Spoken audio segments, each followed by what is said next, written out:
Hey there, welcome to Broderos. Tonight, we've got hours of chilling horror stories combined with soothing rain sounds to help you relax and sleep.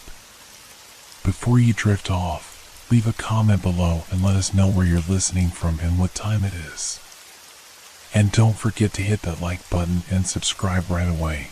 If you end up not enjoying it, you can always take it back later. Get cozy and let the fear take over. Have you ever felt that some stories are better left untold? I never believed in curses until I found those manuscripts. My name is Daniel Harmon, and I'm a historian specializing in Eastern European folklore at Blackwater University. What began as an ordinary research expedition to rural Ukraine turned into something that defies rational explanation. Our team had been excavating an abandoned monastery in the Carpathian foothills. The place was magnificent even in its decay, stone walls covered in moss, arched windows that framed the mist-shrouded mountains, and an eerie silence that seemed to absorb all sound. The locals avoided the area, claiming it was haunted by the spirits of monks who had died during a mysterious plague centuries ago. I noticed something odd about the monastery's library from the moment we entered. The temperature dropped significantly, despite the summer heat outside. A peculiar scent, like old paper mixed with something metallic, filled the air. And there was a subtle background noise, almost imperceptible, like whispers just below the threshold of hearing. "This place gives me the creeps," muttered Lisa, our archaeological technician. "It feels like we're being watched." I laughed it off, but I couldn't shake the sensation of eyes following me as I moved through the dusty shelves. That's when I found the hidden compartment beneath the floorboards, a small, iron-bound chest containing 7 leather-bound manuscripts, their pages yellowed with age. The manuscripts were written in an unusual dialect, a mixture of Old Church Slavonic and something else I couldn't identify. As I carefully turned the brittle pages, the whispers in the background seemed to grow louder, more insistent. I attributed it to the wind finding its way through the crumbling structure. Back at our temporary lodgings, a quaint inn in the nearest village, I began translating the first manuscript. The innkeeper, an elderly woman named Alina, noticed what I was reading during dinner. "Where did you find those?" she asked, her face suddenly pale. "At the monastery," I replied. "Why?" She crossed herself and backed away. "Those belong to the darkness. They should have stayed buried." I dismissed her reaction as superstition, but that night, strange dreams plagued my sleep. I saw hooded figures moving through torchlit corridors, heard chanting in languages I didn't understand, and felt an overwhelming sense of dread. The next morning, I woke to find a small puddle of water on the floor beneath the manuscripts. When I touched it, my fingers came away red, not water, but something that looked disturbingly like blood. I told myself it was just condensation mixed with the leather dye, but my heart raced nonetheless. As I continued translating, I discovered the manuscripts documented a series of rituals performed by a secret sect within the monastery. They believed they could communicate with entities from another realm, entities that promised knowledge and power in exchange for sacrifices. Each day I spent with the manuscripts, subtle changes occurred around me. My room seemed to grow dimmer despite the bright sunlight outside. The shadows in the corners appeared to shift when I wasn't looking directly at them. My colleagues noticed my growing pallor and distraction. "You look terrible," Daniel, Martin, our team leader, said. "Maybe you should take a break." But I couldn't stop reading. The manuscripts had captured my attention completely. They described a being called the Keeper of Forgotten Knowledge, who could grant visions of the past and future. The rituals to summon it grew increasingly disturbing as I progressed through the texts. On the 5th night, I awoke to find my room freezing cold. My breath formed clouds in the air, and the shadows seemed to pulse with a life of their own. The manuscripts lay open on my desk, though I distinctly remembered closing them before going to bed. I heard a scratching sound coming from the corner of the room.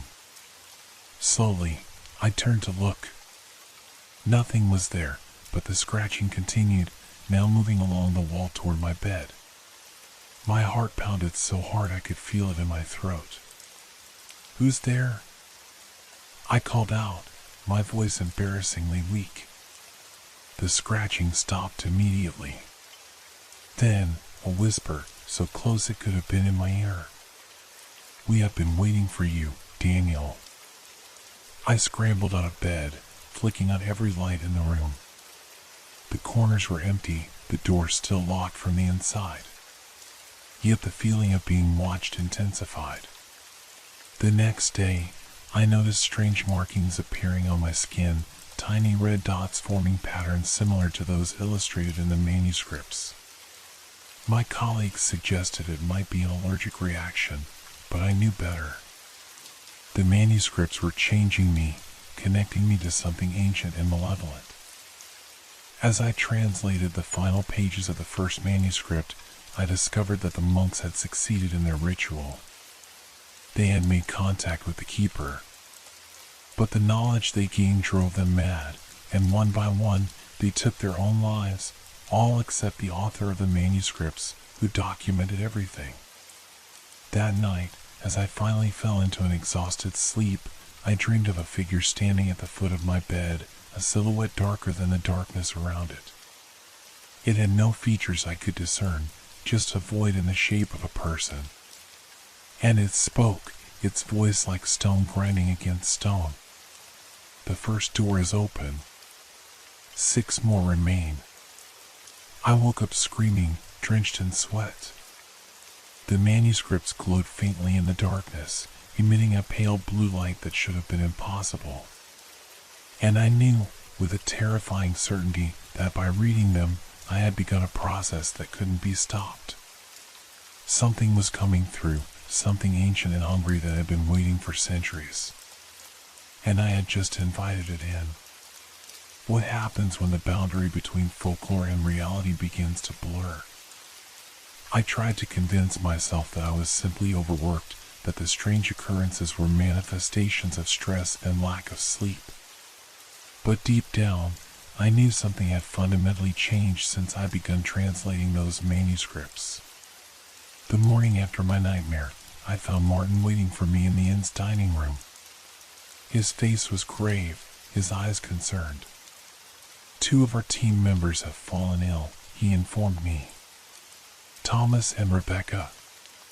High fever, hallucinations. The local doctor can't explain it." A chill ran down my spine. Thomas and Rebecca had helped me carry the manuscripts from the monastery. "I think we should consider suspending the expedition," Martin continued. "Something's not right here." I nodded, unable to tell him about the whispers, the shadows, the markings on my skin that now resembled ancient sigils. Part of me wanted to confess everything, but another part, a growing, insistent voice, urged me to keep silent, to continue my work. That afternoon, I visited the local church, an old stone building with faded frescoes depicting saints and demons. The priest, Father Nikolai, was an elderly man with kind eyes and a face mapped with wrinkles. "You've brought something back with you," he said as soon as I entered. Not a question, but a statement. "How did you know?" I asked, startled. "I can see it clinging to you like a shadow," he replied, his voice heavy with concern. "The darkness from the monastery. It has touched many over the centuries." He told me the monastery had been abandoned after a series of unexplained deaths in the late 1700s. The official church records claimed it was due to disease, but local legends spoke of monks who delved too deeply into forbidden knowledge. They sought to pierce the veil between worlds, Father Nikolai explained. But some veils exist for a reason. As he spoke, I noticed the shadows in the church growing longer, stretching toward me despite the sunlight streaming through the stained glass windows. The whispers returned, louder now, almost intelligible. "Can you hear them?" I asked, my voice trembling. Father Nikolai's expression darkened. "No," he said quietly. "But the fact that you can is troubling." He gave me a small silver cross, instructing me to keep it close. "It may offer some protection," he said, "but the real battle will be within your mind. The darkness will try to convince you to complete the translation. You must resist." I thanked him and left, the cross cool against my palm. As I walked back to the inn, the village seemed different. Houses that had appeared charming now looked sinister, their windows like watchful eyes. The villagers averted their gaze as I passed, some making furtive gestures to ward off evil. In my room, I found the manuscripts had rearranged themselves on my desk. The second volume lay open, though I hadn't touched it. The pages seemed to pulse with an inner light, the text shifting and changing as if alive. Against my better judgment, against Father Nikolai's explicit warning, I began to read. The second manuscript described the experiences of the sole surviving monk after his brethren had perished. He wrote of shadows that moved independently of light sources, of whispers that revealed secrets no living person should know, of a growing presence that fed on fear and curiosity. As I read, the room around me began to transform. The walls seemed to breathe, expanding and contracting with slow, deliberate movements. The shadows deepened, forming shapes that resembled hooded figures. The whispers grew more distinct. "Continue reading. Knowledge awaits. Power awaits." My hands trembled as I turned the pages, but I couldn't stop. The text described a ritual that would allow the keeper to manifest physically in our world, a ritual that required 7 translations of the 7 manuscripts, each unlocking a door. I had already unlocked the first door. With each page I translated of the second manuscript, I could feel another lock weakening.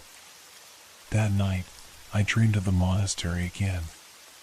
But this time, I wasn't myself. I was the monk who had written the manuscripts. I moved through the cold stone corridors, carrying a lantern that cast more shadows than light. The other monks had succumbed to madness, their bodies discovered in various states of self-mutilation. I descended a spiral staircase that seemed to go far deeper than should have been possible. At the bottom was a chamber with a stone altar in its center. On the walls were inscriptions in a language I recognized from the manuscripts. As I approached the altar, a figure materialized on the other side, a silhouette of absolute darkness, its edges blurring into the surrounding shadows. It had no features, yet I could feel it watching me. "You have come," it said, its voice like grinding stone. "As they all do, eventually. What are you?" I asked, my voice not my own but that of the monk. "I am knowledge. I am memory. I am all that is forgotten and forbidden. What do you want?" "To be remembered. To be known. To be freed." The figure began to move around the altar, its movement fluid like smoke. 7 doors. 7 keys. 7 willing minds to turn them. I woke with a start to find myself standing in the center of my room, the manuscripts scattered around me on the floor. The markings on my skin had spread, now covering my arms and chest. They burned like fire, pulsing in rhythm with my racing heart. I reached for my phone to call Martin, but it was dead. The electricity in my room had failed as well. In the darkness, I could see faint blue light emanating from the manuscripts, illuminating the room with an otherworldly glow. And I wasn't alone. In the corner stood a figure, the same featureless silhouette from my dream. It didn't move, didn't speak, simply watched me with an attention I could feel like a physical weight. "What do you want from me?" I whispered, clutching Father Nikolai's cross. The shadow seemed to grow larger, stretching toward the ceiling. "You already know," it replied, its voice now sounding like multiple voices speaking in unison. "Continue the translation. Open the doors." "And if I refuse?" The shadow rippled, and suddenly my room was filled with visions, Thomas and Rebecca writhing in their beds, tormented by unseen forces, Martin collapsing as blood poured from his eyes, the entire village engulfed in flames. "Refusing has consequences," the shadow said. "Continuing has rewards."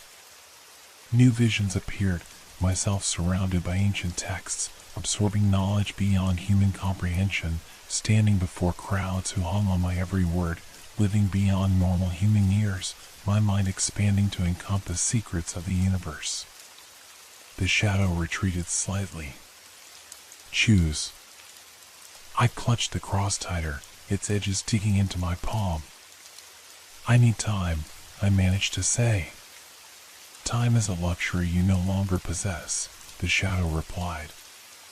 "Others are coming." They sense the opening of the first door. Others? Those who would use the keeper for their own purposes. They have sought the manuscripts for centuries. As if on cue, there was a knock at my door. I froze, staring at the shadow. "Choose now," it insisted. The knocking grew more insistent. I heard Martin's voice. "Daniel? Are you in there? We need to talk." The shadow began to fade, its outline blurring. "They will take the manuscripts. They will open the doors without understanding the consequences. Only you can do this correctly." I stood paralyzed between the fading shadow and the door, where Martin continued to knock. The manuscripts glowed brighter, their pages fluttering as if caught in a breeze though the air was still. "Choose," the shadow whispered one last time before vanishing completely. I looked down at the scattered manuscripts, then at the door. Martin's knocking had become pounding. "Daniel, open up. This is important." With a deep breath, I made my decision, knowing that whatever path I chose, there would be no turning back. Is it possible to unread what has been read, to unknow what has been known? I opened the door to find Martin standing there, his face grim. Behind him stood two men I didn't recognize, dressed in dark suits that seemed out of place in the small village. "Daniel," Martin said, his voice strained. "These men are from the Weston Institute. They've come for the manuscripts." The men stepped forward, their expressions impassive. The taller one spoke, his accent crisp and British. "Dr. Harmon, we understand you've discovered a set of unique historical documents. Our institute specializes in preserving such artifacts." But I knew better. The shadow's warning echoed in my mind. These men weren't here to preserve anything. They were here to use the manuscripts to open the remaining doors without understanding what lay beyond. "The manuscripts are part of our expedition's findings," I said, trying to keep my voice steady. "They'll be properly cataloged and studied." "I'm afraid we must insist," the second man said. "We have authorization from your university's board." He handed me an official-looking document. As I pretended to read it, I noticed the markings on my wrist pulsing more rapidly. The manuscripts, still scattered on the floor behind me, emitted a faint blue glow that I hoped wasn't visible from the doorway. "I need time to pack them properly," I said. "They're extremely fragile." Martin looked relieved, but the men exchanged a glance that sent a chill down my spine. "You have 1 hour," the taller man said. "We'll wait downstairs." After they left, Martin lingered in the doorway. Daniel, what's going on? You look terrible. I considered telling him everything, the whispers, the shadow, the visions. But the words caught in my throat. Instead, I said, I don't trust them, Martin. These manuscripts, they're dangerous. Dangerous? They're just old books. If only he knew. The markings on my skin burned beneath my clothes, and the whispers had returned, more insistent than ever. I need to finish translating a section, I said. Can you stall them? Martin hesitated, then nodded. 1 hour, Daniel. Then we have to hand them over. Once alone, I quickly gathered the manuscripts. The decision I made when the shadow asked me to choose wasn't about the men from the Weston Institute. It was about what I would do with the knowledge contained in these ancient texts. I had decided to complete the translation, not to open all 7 doors, but to understand what they were and how to close them permanently. Working feverishly, I translated the remaining pages of the second manuscript. It described how the Keeper existed in a realm parallel to our own, separated by 7 metaphysical barriers, the doors. Each translation weakened a barrier, allowing the Keeper's influence to seep through. The monk who had written the manuscripts had realized too late what he was doing. By the time he understood the true nature of the Keeper, 5 doors had already been opened. He had hidden the manuscripts, hoping they would never be found, but left clues for how to close the doors if they were ever opened again. As I reached the final page, the room grew cold. The shadows in the corners deepened, and I could feel a presence materializing behind me. You seek to close what you have opened, the shadow said, its voice like grinding stone. It cannot be done. The monk found a way, I replied, not turning around. The monk failed. As will you. The shadow moved closer, its coldness seeping into my bones. You have already begun to change. You bear my mark. I looked down at the sigils on my skin, now glowing with the same blue light as the manuscripts. Complete the translations. Open all 7 doors. Receive the knowledge you seek. For a moment, I was tempted. The glimpses of forbidden knowledge I'd already received were intoxicating. What might I learn if all barriers were removed? Then I remembered Thomas and Rebecca, feverish and hallucinating. I thought of the village, of Father Nikolai, of the generations of people who had lived in fear of the monastery's secrets. No, I said firmly. I'm closing the doors. The shadow pulsed with anger. Then you will join the others, a mind broken by forces it cannot comprehend. It lunged toward me, no longer a mere silhouette but a writhing mass of darkness. I grabbed the silver cross Father Nikolai had given me and held it out. The shadow recoiled, hissing. That trinket cannot protect you for long, it snarled. Others are coming. The doors will be opened. I knew it meant the men from the Weston Institute. I had to act quickly. According to the monk's writings, the doors could be closed through a ritual that required returning the manuscripts to the monastery and reciting specific incantations at the altar where the Keeper had first been summoned. I gathered the manuscripts into my backpack, along with Father Nikolai's cross and my translation notes. There was no time to explain to Martin or anyone else. I had to reach the monastery before the men from the Weston Institute realized what I was doing. Slipping out through my window, I made my way to the village stable where our team had rented horses for trips to the more remote sites. The night was unnaturally dark, with clouds obscuring the moon and stars. As I rode toward the monastery, I felt the landscape changing around me, trees bending toward me as I passed, the ground seeming to shift beneath the horses' hooves. The whispers followed me, growing louder with each mile. They spoke of power, of knowledge, of mysteries beyond human understanding. They promised answers to questions I hadn't even thought to ask. The monastery loomed ahead, its stone walls gleaming faintly in the darkness. As I approached, I saw lights moving within, flashlights, or perhaps lanterns. Someone was already there. I tethered my horse a distance away and approached cautiously. The main entrance was open, the ancient wooden doors swinging gently in the breeze. Inside, I could hear voices echoing through the stone corridors. Following the monk's descriptions from the manuscripts, I made my way to the hidden staircase that led to the underground chamber.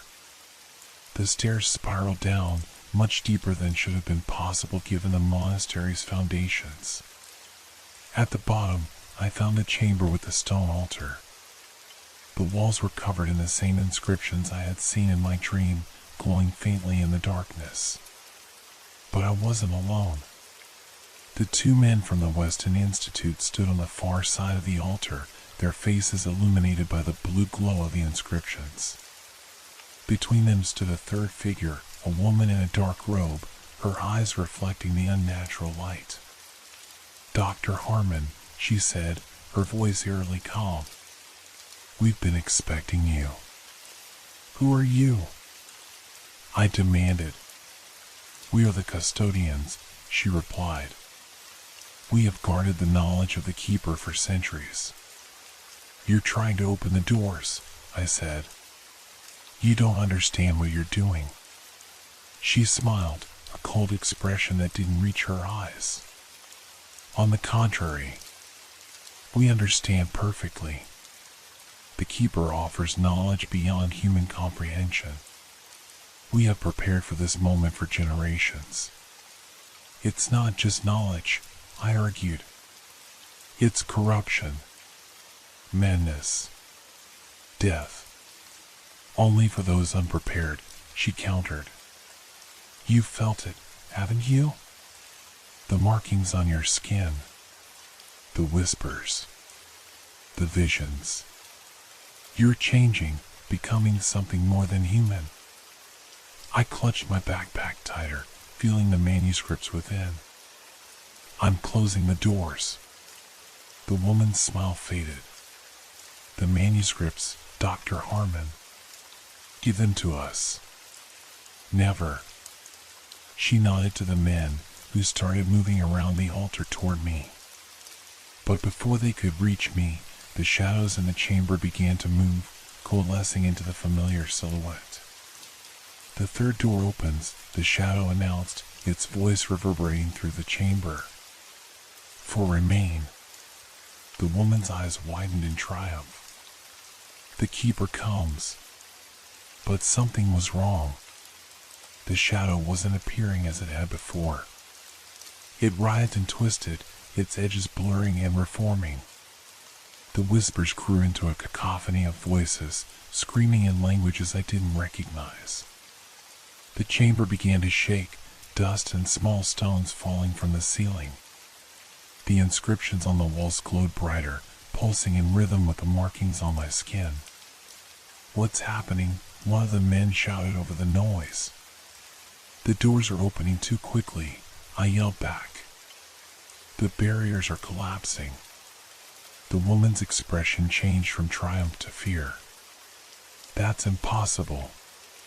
The ritual requires time, preparation." "Time is meaningless," the shadow interrupted. "The doors are open. I am here." The shadow expanded, filling the chamber with darkness so complete it seemed to absorb all light. I could feel it touching my mind, probing, searching for something. In that moment of contact, I understood what the Keeper truly was, not a being from another realm, but a composite consciousness formed from the accumulated knowledge and experiences of countless minds throughout history. It existed in the spaces between thoughts, in the forgotten corners of memory. And it was hungry.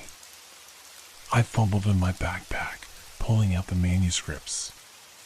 The monk's notes described how to close the doors, a reversal of the summoning ritual, using the manuscripts themselves as the key.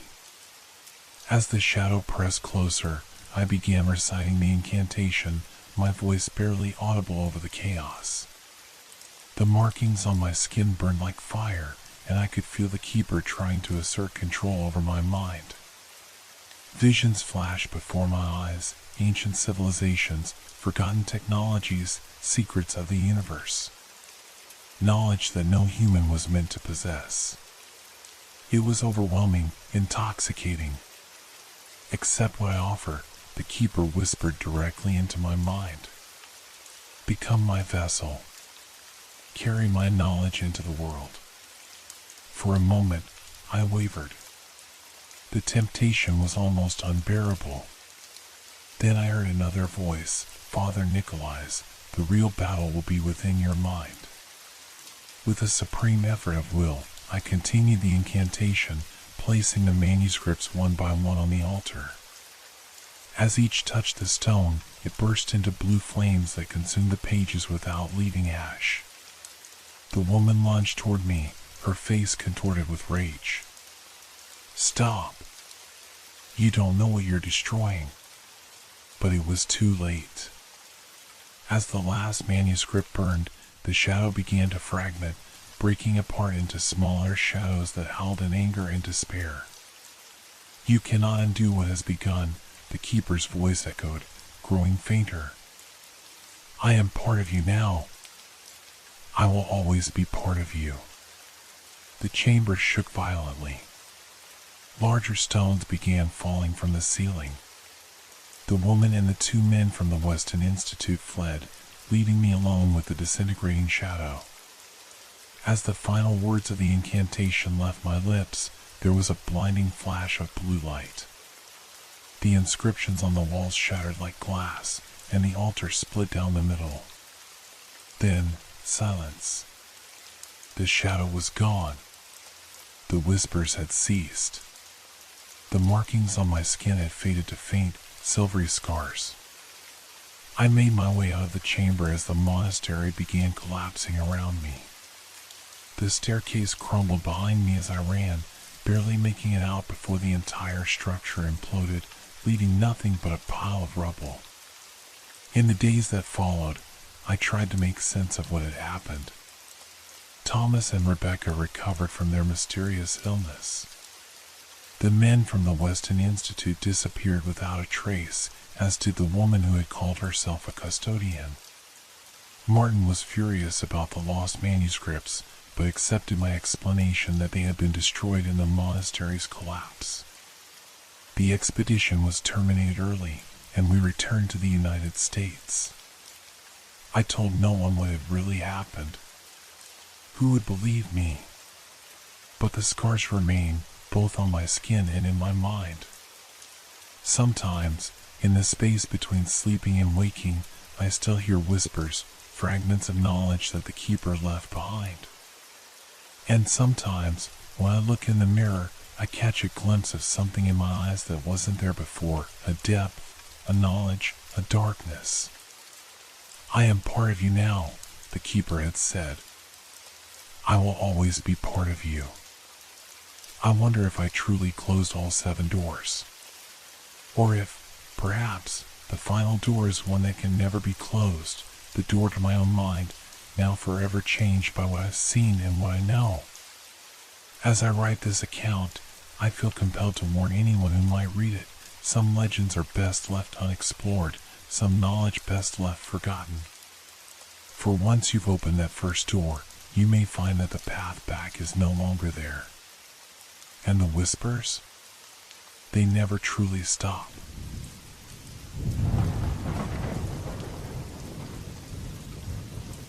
Have you ever felt the weight of 1,000 stories pressing down on you all at once? I certainly hadn't, not until that autumn evening when I first stepped into Blackwell's Rare Books. The shop sat nestled between a coffee house and an antique store on Thornfield Avenue, its weathered facade easy to miss if you weren't specifically looking for it. I had been, though. As the new literature professor at Westlake University, I needed primary sources for my research on forgotten American Gothic literature, and Blackwell's had been recommended by a colleague. The brass bell above the door announced my arrival with a soft, melancholy chime. Inside, the air hung heavy with the distinct perfume of aged paper, leather bindings, and wood polish. Narrow aisles formed by towering bookshelves created a labyrinth of literary treasures. Some volumes so old their spines had faded to indecipherable whispers of what they once proclaimed. "Hello?" I called out, my voice seeming to be absorbed by the books around me. "Anyone here?" A shuffling sound came from somewhere in the back of the shop, followed by a soft cough. "Just a moment," a voice replied, raspy yet refined. I wandered toward the section labeled American Gothic and Folklore, running my fingers along the spines of the books. Something felt off about the shop, though I couldn't quite place it. Perhaps it was the unusual chill that permeated the air despite the warmth outside, or the way the shadows seemed to stretch a bit too long from the corners. When I pulled a leather-bound collection of Edgar Allan Poe from the shelf, I could have sworn I heard a whisper directly behind me. I spun around, but there was no one there.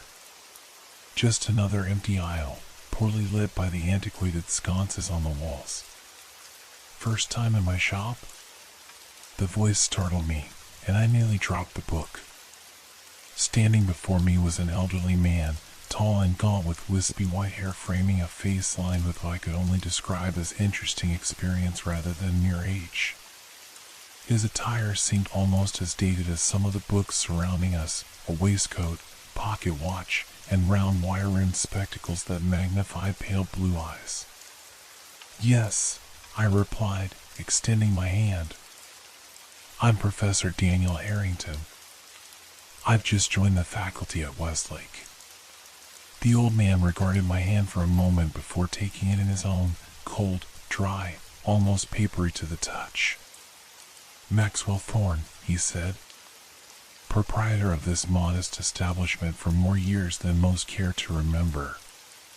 There was something in the way Maxwell spoke, a certain cadence, as if he were reciting rather than conversing, that immediately struck me as peculiar. "I'm researching forgotten American Gothic literature," I explained, "particularly works that never made it into the mainstream canon." A smile tugged at the corner of Maxwell's thin lips. "Then you've come to precisely the right place, Professor Harrington. I specialize in the forgotten, the overlooked, the deliberately obscured."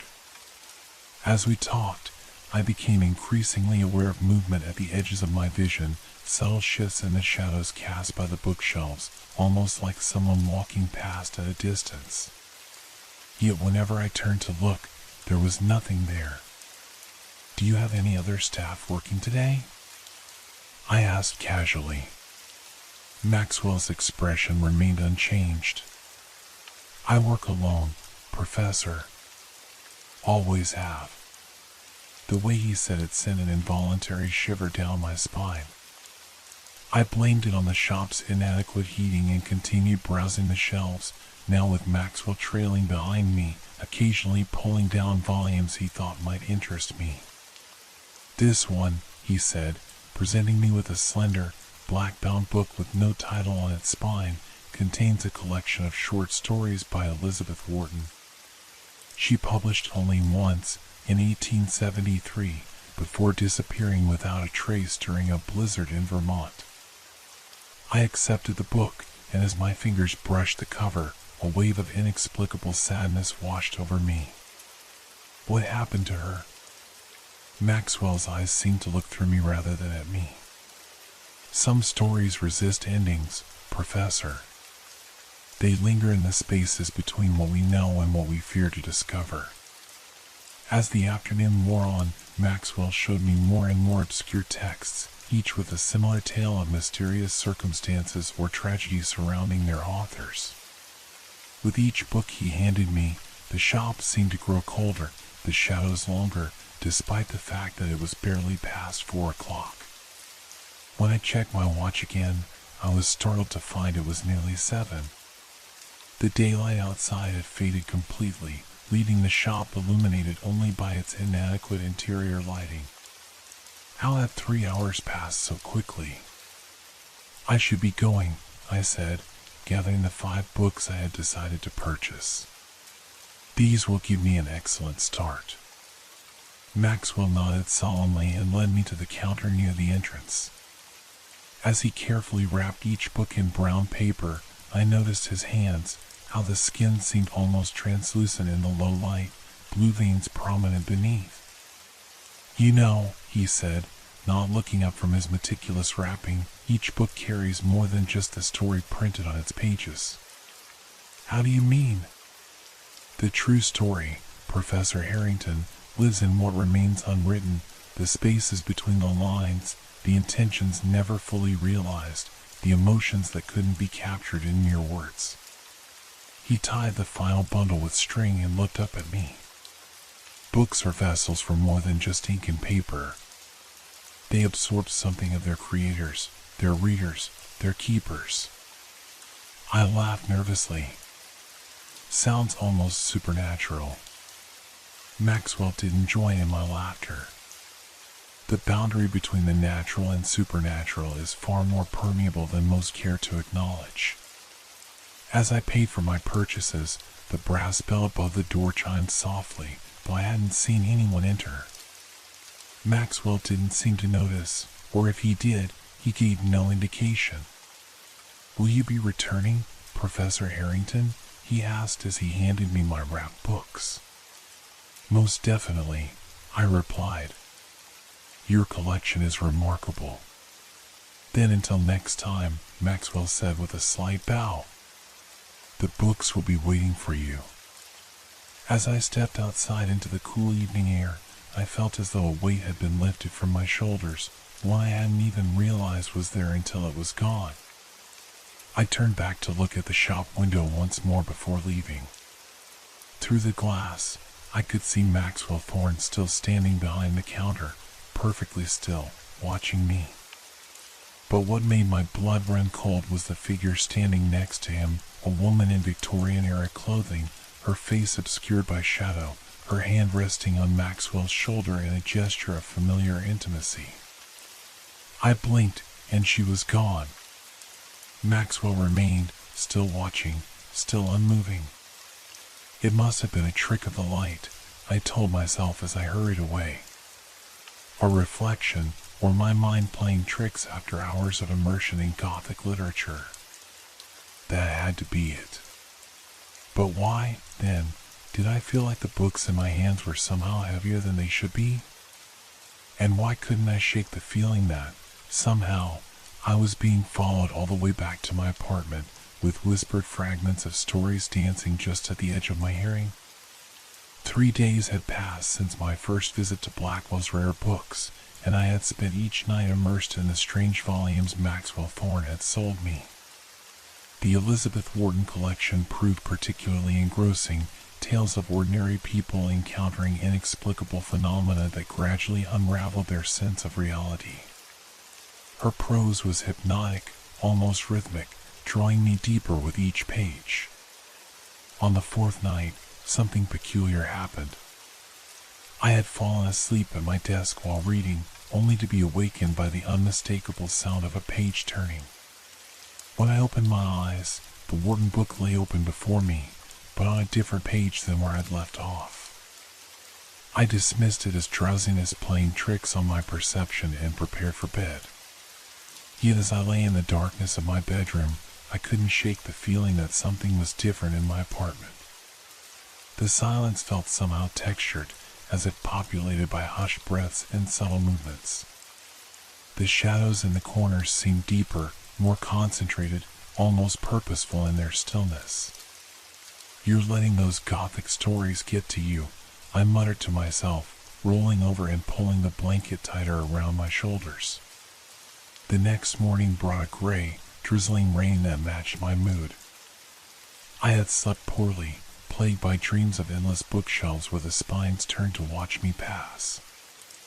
I needed coffee, fresh air, and rational conversation, in that order.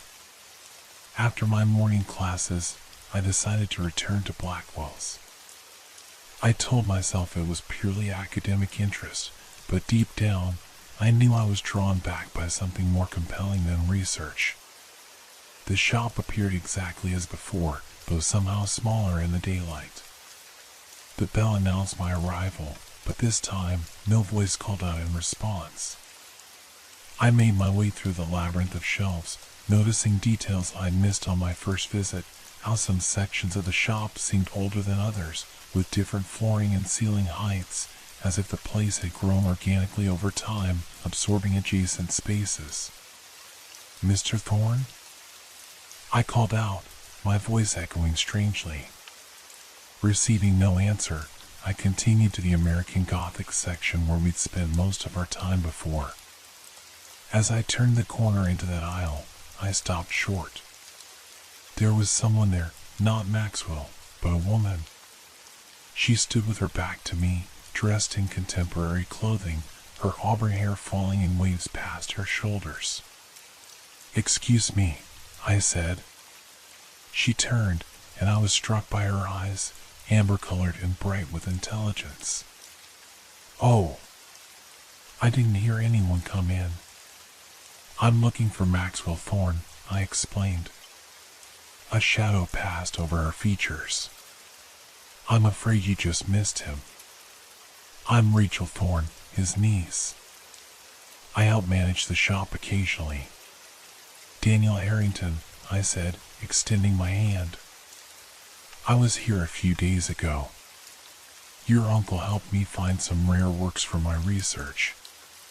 Her handshake was firm, her hand warm, so unlike her uncle's cold grasp. "What are you researching, Mr. Harrington?" "Professor, actually. I'm with the literature department at Westlake, focusing on forgotten American Gothic authors." Something like recognition flickered in her eyes. "Like Elizabeth Wharton?" The name sent an unexpected chill through me. "Yes, actually.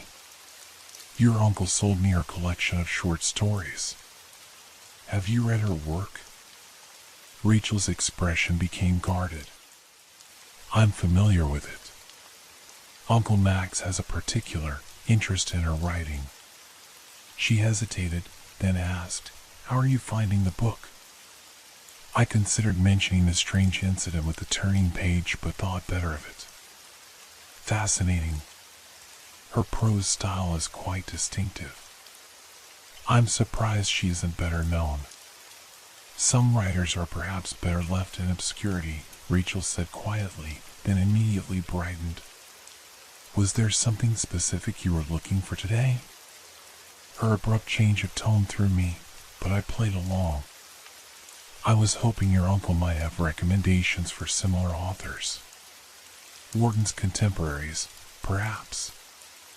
Rachel nodded and led me to a different section of the shop, pulling down various volumes as we talked. Unlike her uncle, she didn't share stories of tragic authors or mysterious disappearances.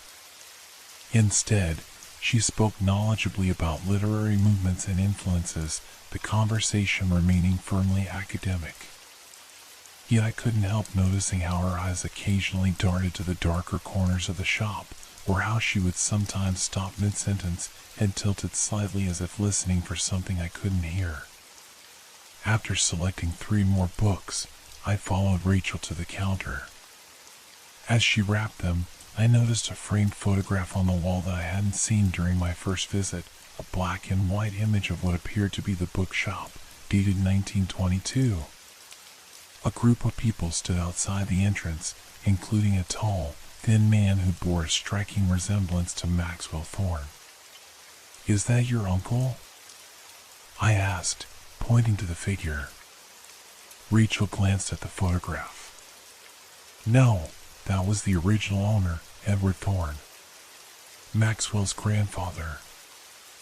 I stepped closer to the photo. "The family resemblance is remarkable." "Yes," she replied simply, continuing to wrap my purchases. As I paid, a sudden gust of wind rattled the shop door, causing the brass bell to emit a discordant jangle. Both Rachel and I jumped at the sound. Storm's getting worse, she commented, peering through the window at the darkening sky. You should probably head home before it really hits. I gathered my books. Will your uncle be in tomorrow? I'd like to speak with him again. Something unreadable passed over Rachel's face. Uncle Max keeps irregular hours. It's difficult to predict when he'll be here. She hesitated, then reached for a business card. Take my number. Call before you come next time, and I can let you know if he's available. I accepted the card, noticing how her fingers trembled slightly. Is everything all right, Miss Thorne? Of course, she said too quickly. It's just been a long day. She walked me to the door, but before opening it, she suddenly placed her hand on my arm. Professor Harrington, may I ask, have you noticed anything unusual about the Wharton book? My pulse quickened. Unusual in what way? Rachel seemed to struggle with her words. Just anything out of the ordinary. While reading it, the memory of the turning page flashed in my mind. No, I lied. Nothing unusual. She studied my face for a moment, then nodded slowly. If you do, perhaps you could call me? There was genuine concern in her eyes. Some of the books here, they're special. They require careful handling. The bell chimed mournfully as I stepped out into the rain, Rachel's cryptic warning echoing in my mind. I hurried home through the increasingly violent storm, the wrapped books protected inside my jacket. That night, I sat at my desk, the Wharton collection open before me, Rachel's business card placed beside it. Outside, the storm raged, sending shadows dancing across my walls with each lightning flash. I had reached a story I hadn't read before, The Librarian's Patron, about a man who discovers a book that seems to chronicle his life even as he's living it. As I turned the page to continue reading, a slip of yellow paper fell out, not part of the original text, but a handwritten note in faded ink. They come for those who read too deeply. The words are doors, and some doors open both ways. The handwriting was elegant, feminine, and somehow, I knew instinctively it belonged to Elizabeth Wharton herself. A thunderclap shook my apartment, and the lights flickered once, twice, then went out completely, plunging me into darkness. In the sudden silence that followed, I heard it clearly, the soft, deliberate sound of pages turning in the dark. And I wasn't touching the book. What would you do if you discovered that every book you've ever read has been reading you back? With trembling hands, I fumbled for my phone, activating its flashlight. The beam cut through the darkness, illuminating the Wharton book on my desk. The pages had indeed turned, not just one or two, but many, settling on a previously unnoticed section near the back. My heart pounded as I leaned closer. The text here was different, smaller, denser, and printed in a slightly different font from the rest of the book. The header read Appendix, Correspondence between E. Wharton and E. Thorne, 1872 to 1873. Edward Thorne, the original owner of the bookshop. Outside, the storm continued to rage, but I barely noticed as I began to read the letters. They started formally enough, a bookseller writing to a promising author about potentially stocking her forthcoming collection. But as the correspondence continued, the tone changed, growing more intimate, more urgent. November 12, 1872. My dear Mr. Thorne, I must confess that I have begun to experience the very phenomenon you described. Last night, I awoke to find my manuscript altered, passages I did not write, describing events that have since come to pass. I am frightened, yet I cannot bring myself to destroy the pages. There is something compelling in these editions, something that feels essential to the work, though they are not mine. Is this what you meant by the true writing? If so, I fear I have ventured too far into these waters to turn back. With deepening concern, E.W. The response from Thorne was equally disturbing. November 18, 1872. My dearest Elizabeth, what you are experiencing is merely the beginning. The books, the true books, exist in a space between our world and another. They are alive in ways most cannot comprehend. They choose their authors as much as their authors choose them.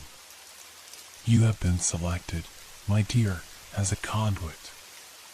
Do not resist. Allow the words to come. They will speak truths you could never access otherwise. But be cautious, maintain your anchor to this world. I have seen others become lost, becoming more story than substance. I will help you navigate this passage. With admiration and concern, Edward.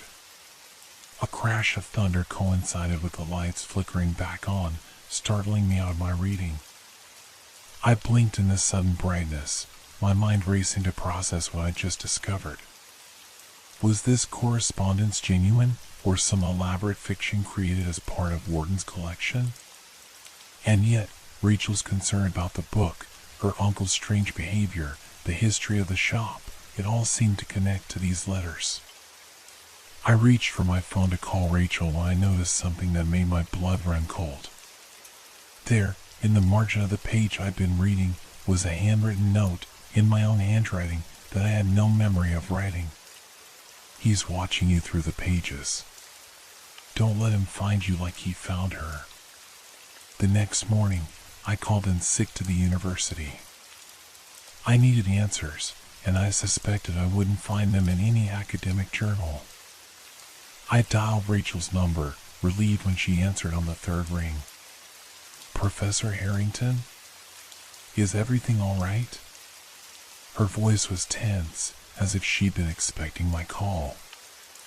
I need to speak with you, I said, trying to keep my voice steady. About the Warden book, about your uncle, about Edward Thorne. A long silence followed. Finally, she spoke, her voice barely above a whisper.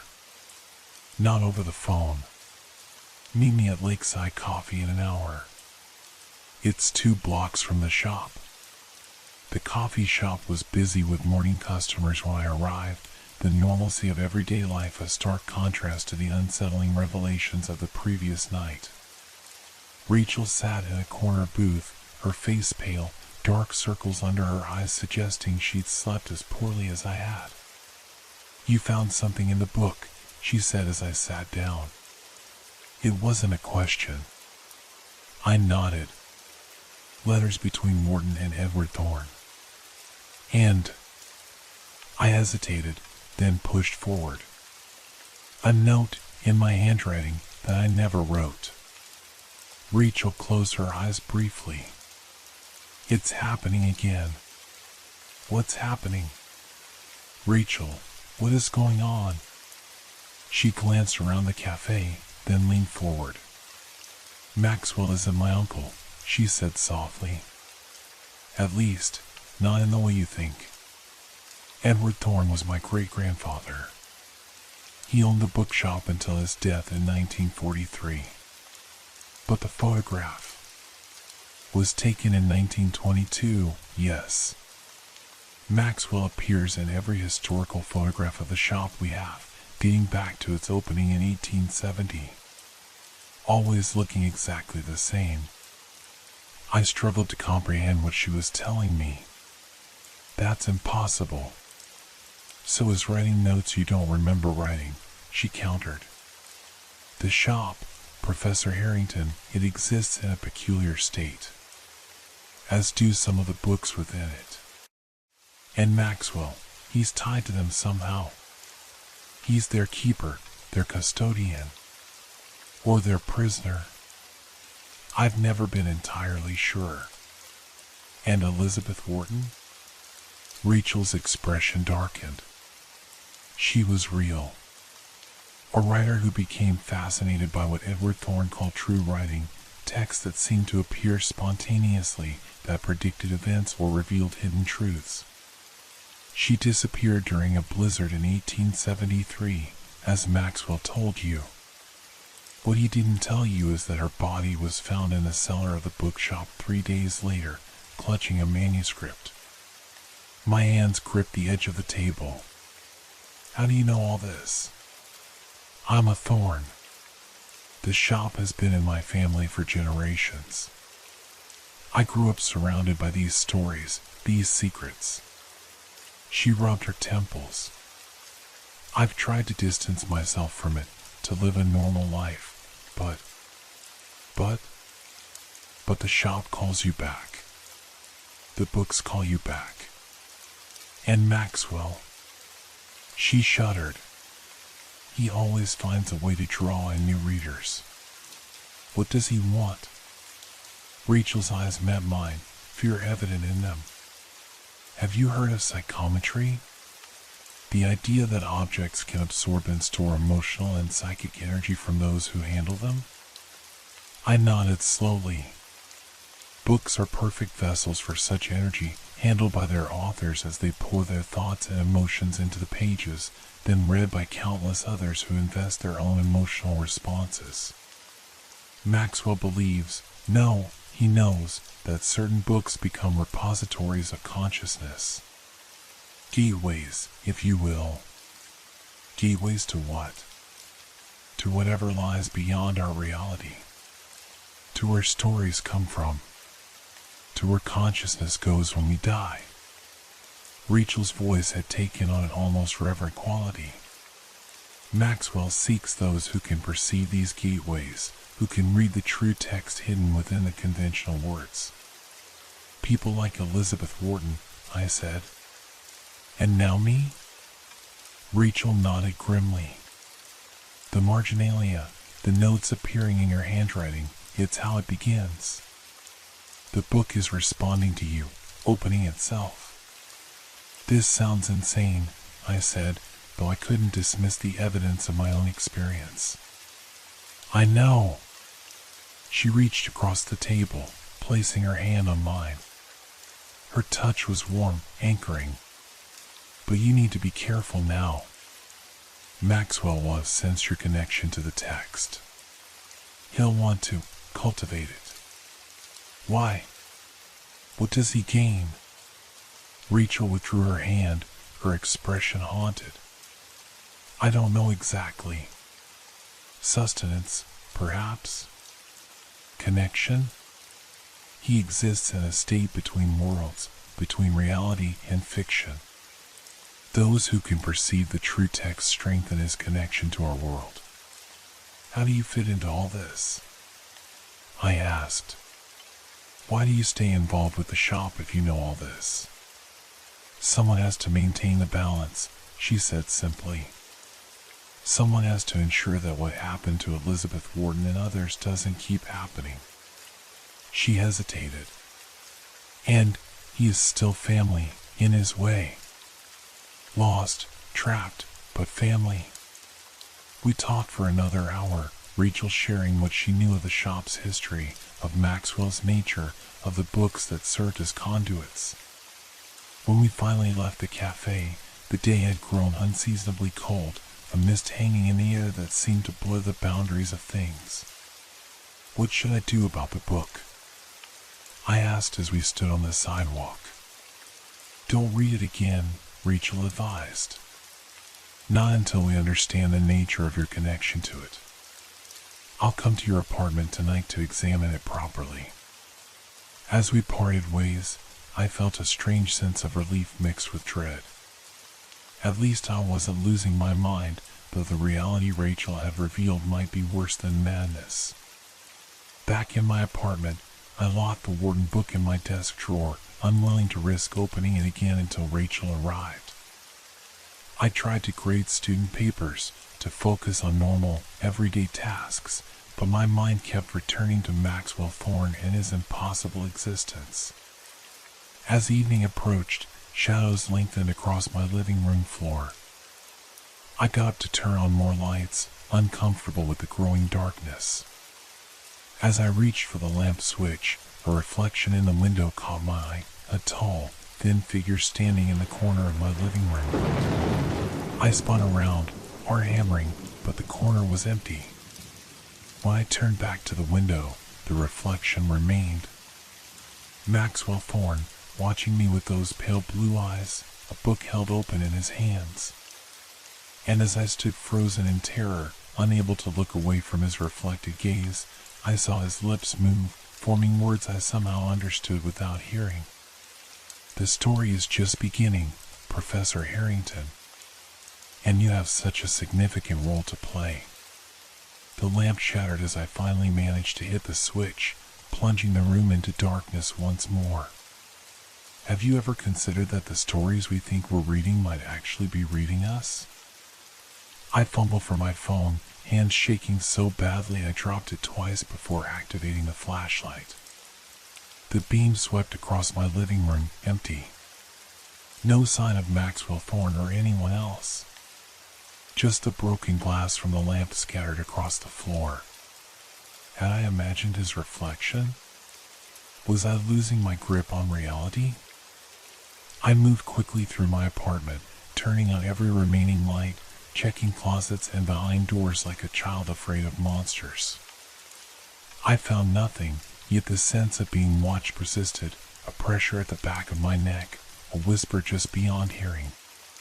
When my phone rang, I nearly jumped out of my skin. It was Rachel. "I'm outside your building," she said without preamble. "Let me in." 5 minutes later, Rachel stood in my living room, surveying the broken lamp. She carried a worn leather satchel and wore an expression of grim determination. "You saw him," she stated. "In the window reflection. He was standing right there." I pointed to the corner. But when I turned around, "He wasn't physically here," Rachel finished. "He rarely is, these days. He manifests primarily through reflections, through text, through the spaces between perception and reality."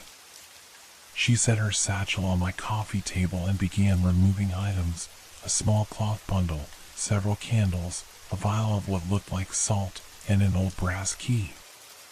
"What's all this?" "Protection," she replied simply. "And tools for examining the book safely." She glanced around my apartment. "Where is it?" I retrieved the Warden collection from my desk drawer, hesitant to even touch it. Rachel took it from me with practiced care, her movements precise as she laid it on the table. "Don't read any of the text aloud," she warned. "Not a single word." She arranged the candles in a semicircle around the book and lit them one by one, murmuring something under her breath that I couldn't quite catch. Then she sprinkled a thin line of salt around the perimeter. "Is this some kind of ritual?" I asked, unsure whether to be skeptical or terrified. "Call it a precautionary measure," Rachel said. "The candles provide light that doesn't flicker or fade like electric bulbs. The salt, well, it's been used as a barrier against supernatural forces across numerous cultures for good reason. And the key? That's more personal." She held up a brass key. "It's the original key to the bookshop, passed down through my family. It represents my connection to the place, my authority as a thorn." Part of me wanted to laugh at the absurdity of it all, but the memory of Maxwell's reflection, of words appearing in my handwriting, kept me silent. Rachel donned a pair of thin cotton gloves and carefully opened the Warden book. She turned to the appendix containing the correspondence I'd discovered, then continued past it to pages I hadn't seen before. "This is where it gets interesting," she murmured. "Each reader sees something different in these final pages. The text reveals itself according to the reader's particular resonance." "What do you see?" I asked. "Names," she said softly. "Dozens of them, dates beside each. Elizabeth Wharton, January 12, 1873. Thomas Caldwell, May 4, 1910. Evelyn Porter, November 22, 1948. She looked up at me. They were all like you, sensitive to the text, able to perceive what lies beneath ordinary writing. And what happened to them? Rachel's expression was grave. They disappeared into their stories, became part of the narrative. A chill ran through me. Literally? In a sense. Their physical bodies remained, but their consciousness, their essence, it transferred into the textual realm. Some by choice, some by coercion. She turned another page. Maxwell facilitates the transition. He's the gatekeeper, standing between our world and the world of text. But why? What does he gain? Rachel carefully examined the margins of the page. Every transfer strengthens his own existence. He's not alive in the conventional sense, Daniel. He died in 1870, shortly after opening the bookshop with my great-grandfather. But his consciousness became entwined with the books, with the shop itself. Each new person who crosses over reinforces his ability to manifest in our world. My mind reeled with the implications. So he's what? Harvesting souls? Not exactly. He's creating connections, bridges between realities. The more sensitive readers he guides across, the stronger those bridges become. She pointed to something on the page. Look. Your name has appeared. I leaned forward, careful not to cross the salt line. There, in elegant script at the bottom of a long list of names, was Daniel Harrington, with no date beside it yet. He's marked you, Rachel said quietly. You've shown the ability to perceive the true text, to write within it unconsciously. You're a potential crosser. Panic surged within me. How do I stop this? How do I get my name off that list? It's not that simple. Once the book has recognized you. She broke off as all the candles simultaneously flared higher, their flames stretching unnaturally tall before settling again. A cold draft swept through the room despite all windows being closed. He knows we're examining the book, Rachel said, her voice tight. He's aware of our discussion. As if in response, the pages of the book began to turn on their own, slowly at first, then faster, riffling as if caught in a strong wind. They settled on a page near the center of the book, and there, forming before our eyes, words began to appear in dark ink. Rachel thinks she understands the nature of my work, but she comprehends only fragments. The transition is not a death, Professor Harrington, but a transcendence. Your consciousness, untethered from mere physical existence, woven into the vast tapestry of narrative that underpins all reality. You would not be lost, you would be everywhere, everyone, in every story ever told or yet to be conceived. Rachel slammed the book shut, her face pale. Don't listen to him. Don't engage. But the words continued, now appearing on the cover of the closed book. She fears what she cannot understand. The Thorns have always been limited by their insistence on remaining anchored to this paltry reality. But you, Professor, you sense the greater truth. You feel the pull of the narrative realm. Stop this, Rachel commanded, placing her hand with the key atop the book. By my right as a Thorn, I command you to cease this communication. The writing faded, but a soft chuckle seemed to emanate from the walls themselves, surrounding us. We need to leave, Rachel said, hurriedly gathering her things. It's not safe here anymore. He's too connected to the book, and the book is here. Where can we go? I asked, grabbing my jacket and keys. My apartment, for now. I have stronger protections there. She hesitated, then handed me the key. Keep this with you. It won't stop him completely, but it might slow his influence. As we headed for the door, the lights in my apartment began to flicker violently. The television turned on by itself, static filling the screen that gradually resolved into an image, Maxwell Thorne, standing in what appeared to be the bookshop, surrounded by floating text that swirled around him like leaves in a whirlwind. You cannot outrun a story once you've become part of it, Professor. His voice emerged from the television, distorted but unmistakable. Especially not with her. Ask Rachel what happened to her father when he tried to interfere with my work. Ask her why she truly fears the shop. Rachel grabbed my arm. Don't look at him.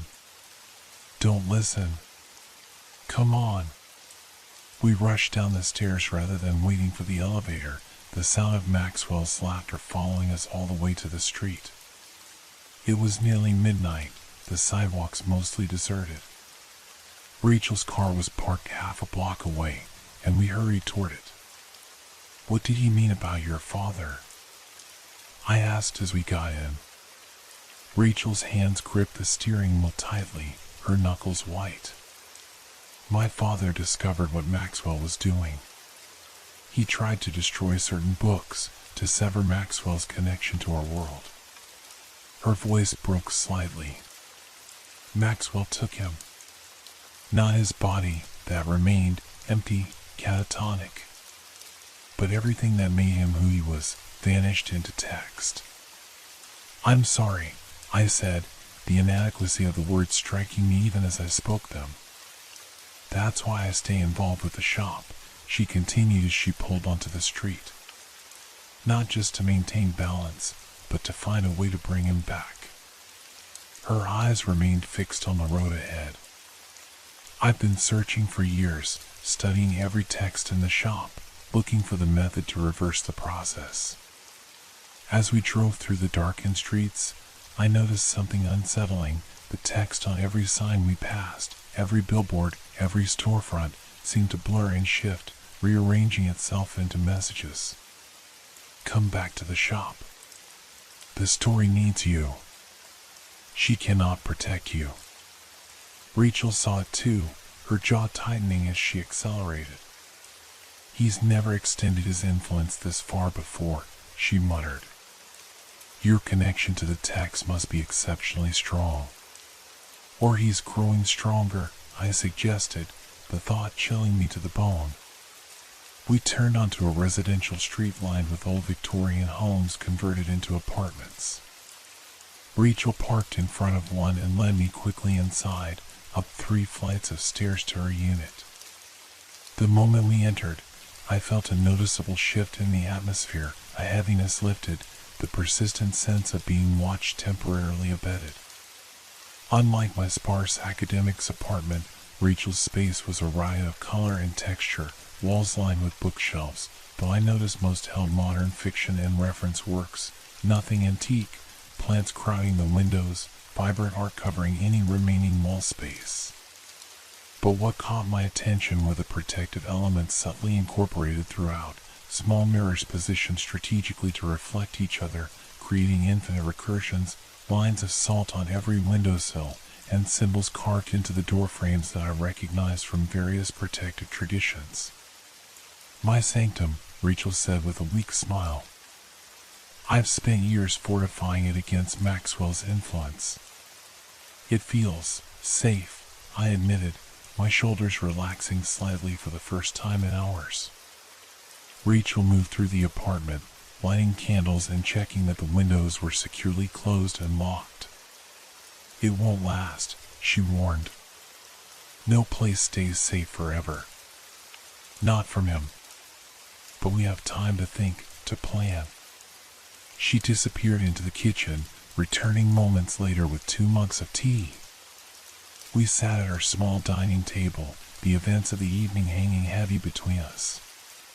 You said your father tried to destroy certain books, I finally said. Which ones?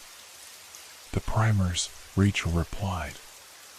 That's what my grandfather called them, books that served as entry points, first contacts between sensitive readers and the textual realm. The Wharton collection is one.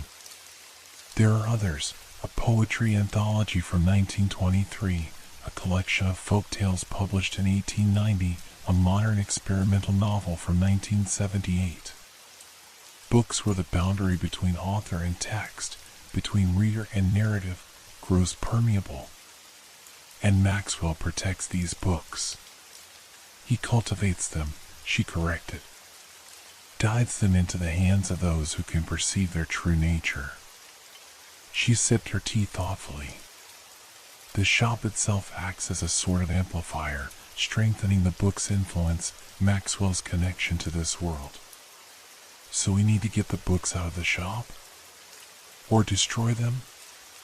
Even as I suggested it, I felt a surge of revulsion at the thought of destroying books, particularly rare ones.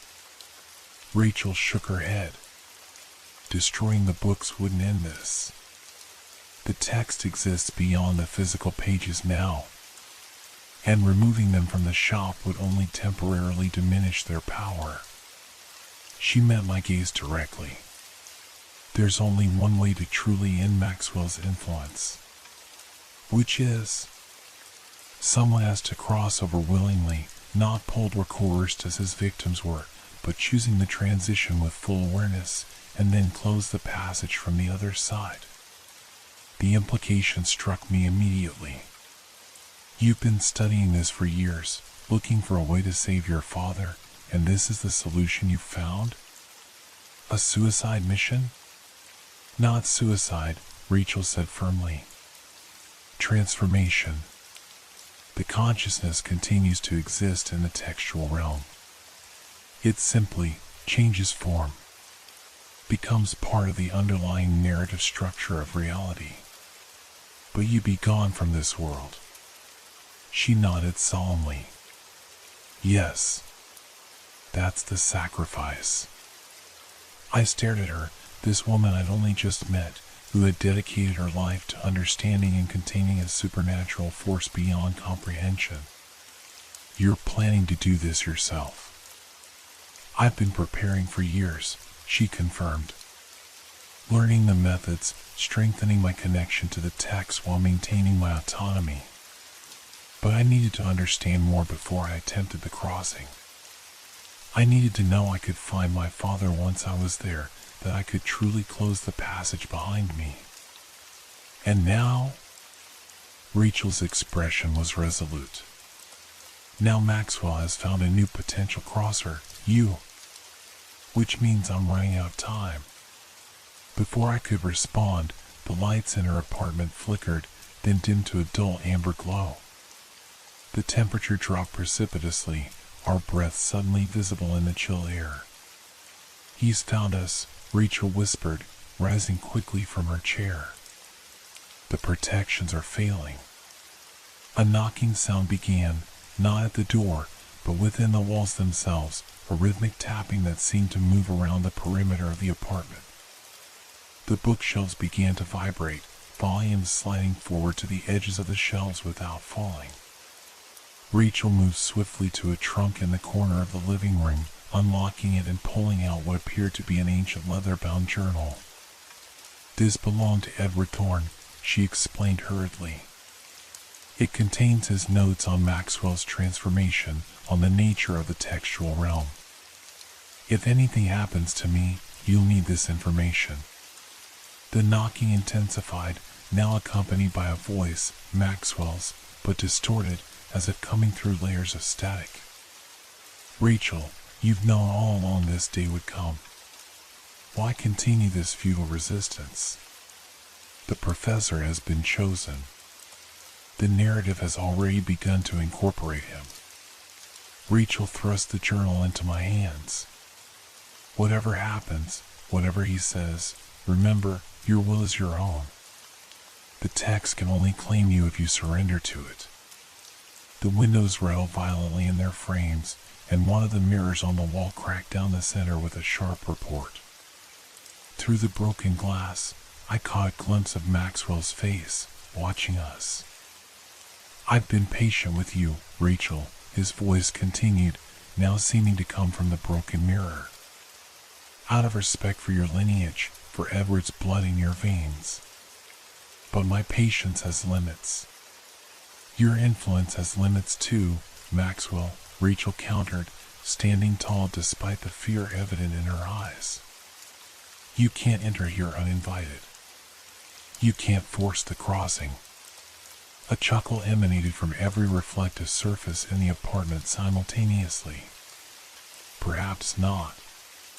But I can certainly make it difficult for you to remain." Suddenly, every book on Rachel's shelves burst open, pages fluttering wildly as text began to float off the paper, forming a swirling vortex of words and letters in the center of the room. The disconnected phrases and sentences spun faster and faster, merging into a column of text that stretched from floor to ceiling. And within that column, Maxwell's form began to take shape, not solid, but composed entirely of shifting, flowing text, his features constantly reforming from different words and sentences. "Magnificent, isn't it, Professor?" the text form of Maxwell addressed me. "The power of narrative made manifest. This is what awaits you, becoming one with the very foundation of human consciousness, the stories that define existence itself." Rachel moved to stand between us, holding up the brass key like a talisman. "You have no right to him, Maxwell. He hasn't consented."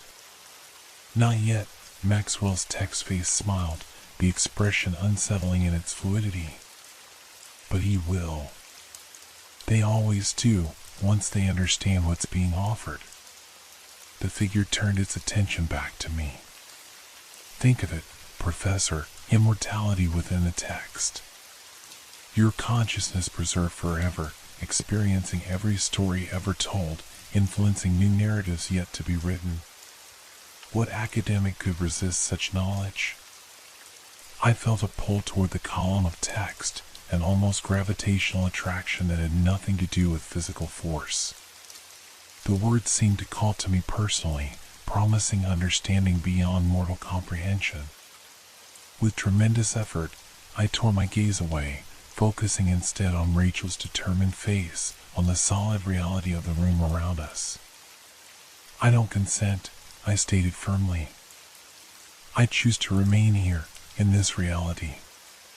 The text form of Maxwell rippled with what might have been anger. "You speak from ignorance. Let me show you what awaits." The column of text surged forward, engulfing me before Rachel could intervene. For a moment, I was surrounded by words, phrases, sentences from countless books, then everything went black.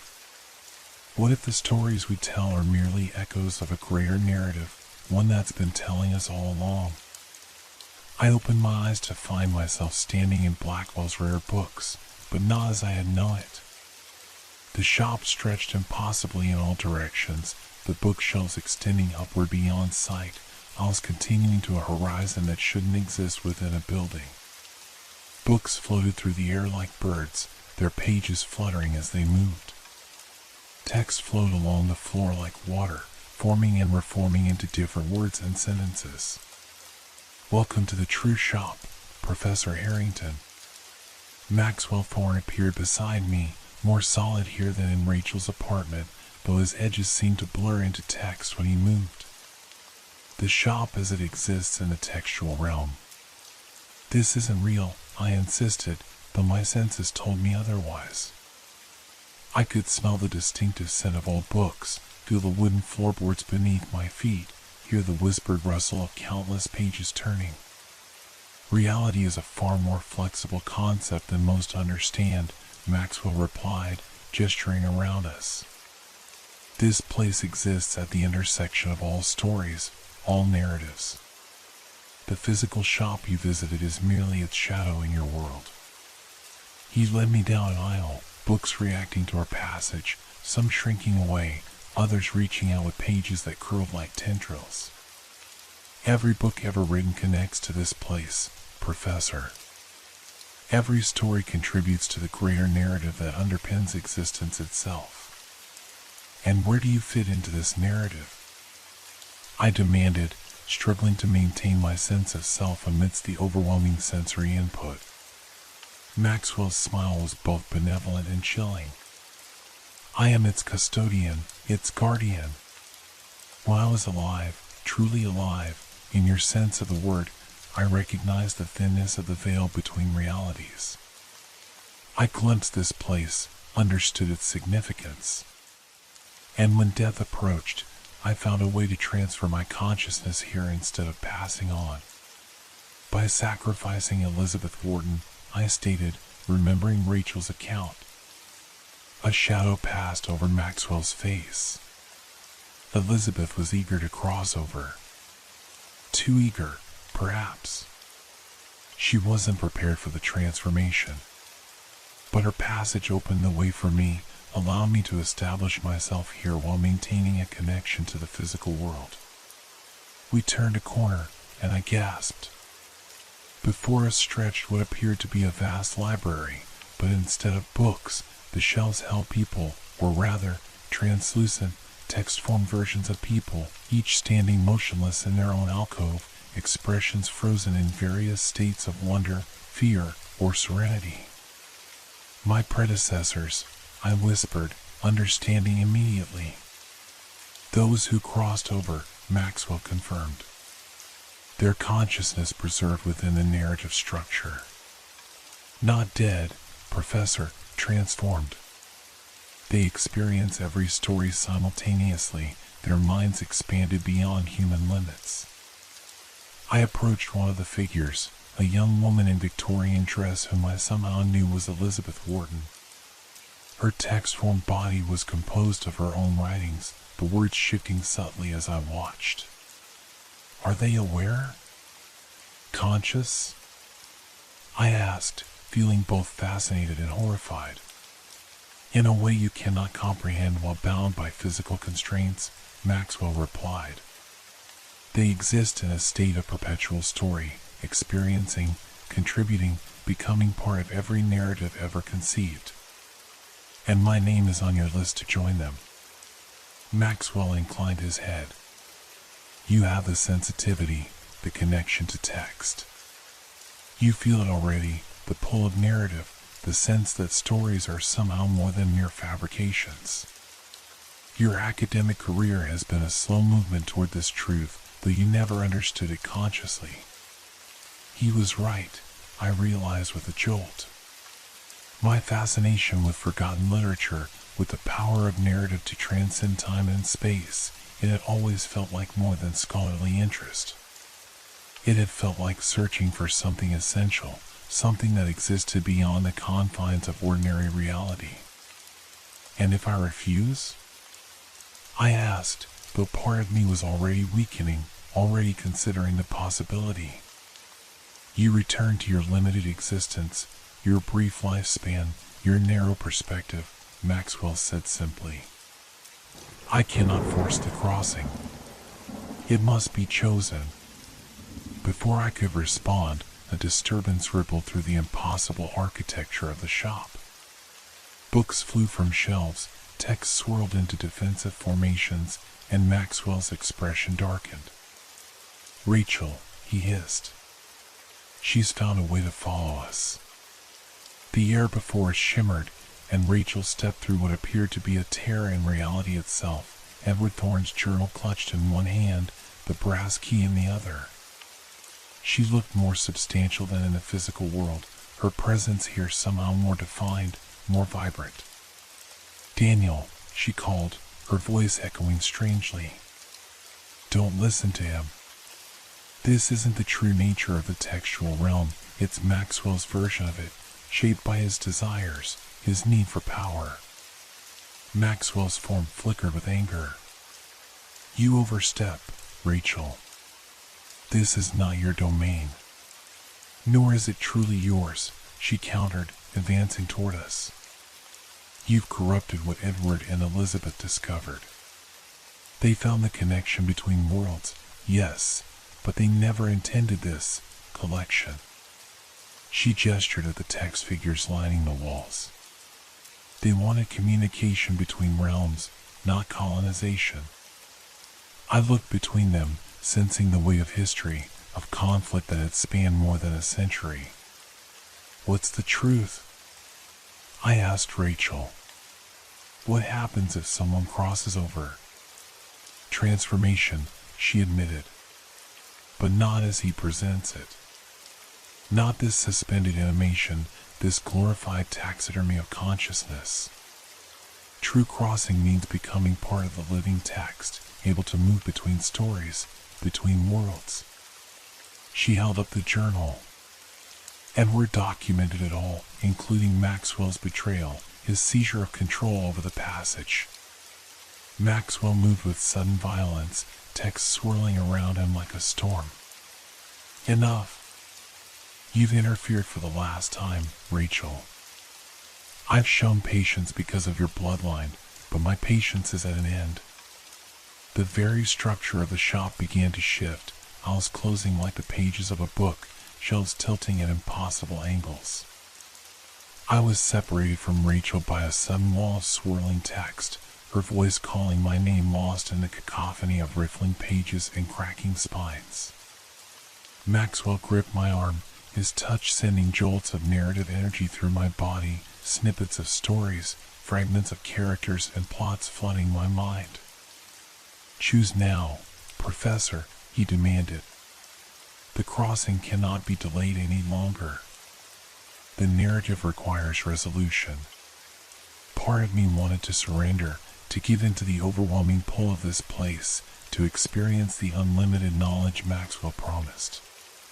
But Rachel's warning echoed in my mind that this was Maxwell's version of the textual realm, not its true nature.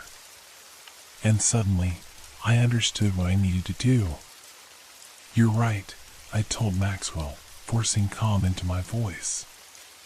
A narrative does require resolution. But first, I need to see the true nature of the crossing. Show me how it's done, the actual process. Maxwell's expression brightened with triumph. Of course. The process is simple, yet profound. He led me to an empty alcove among the text figures. You must relinquish your attachment to physical existence, embrace the narrative nature of consciousness. See yourself as a character in the greater story, and then step into that role completely. He extended his hand. I can guide you through the transition. It's painless, I assure you. Instead of taking his hand, I reached into my pocket and withdrew the brass key Rachel had given me, the original key to the bookshop, passed down through generations of Thorns. This key, I said, it represents ownership of the shop, doesn't it? Authority over this place, even in the textual realm.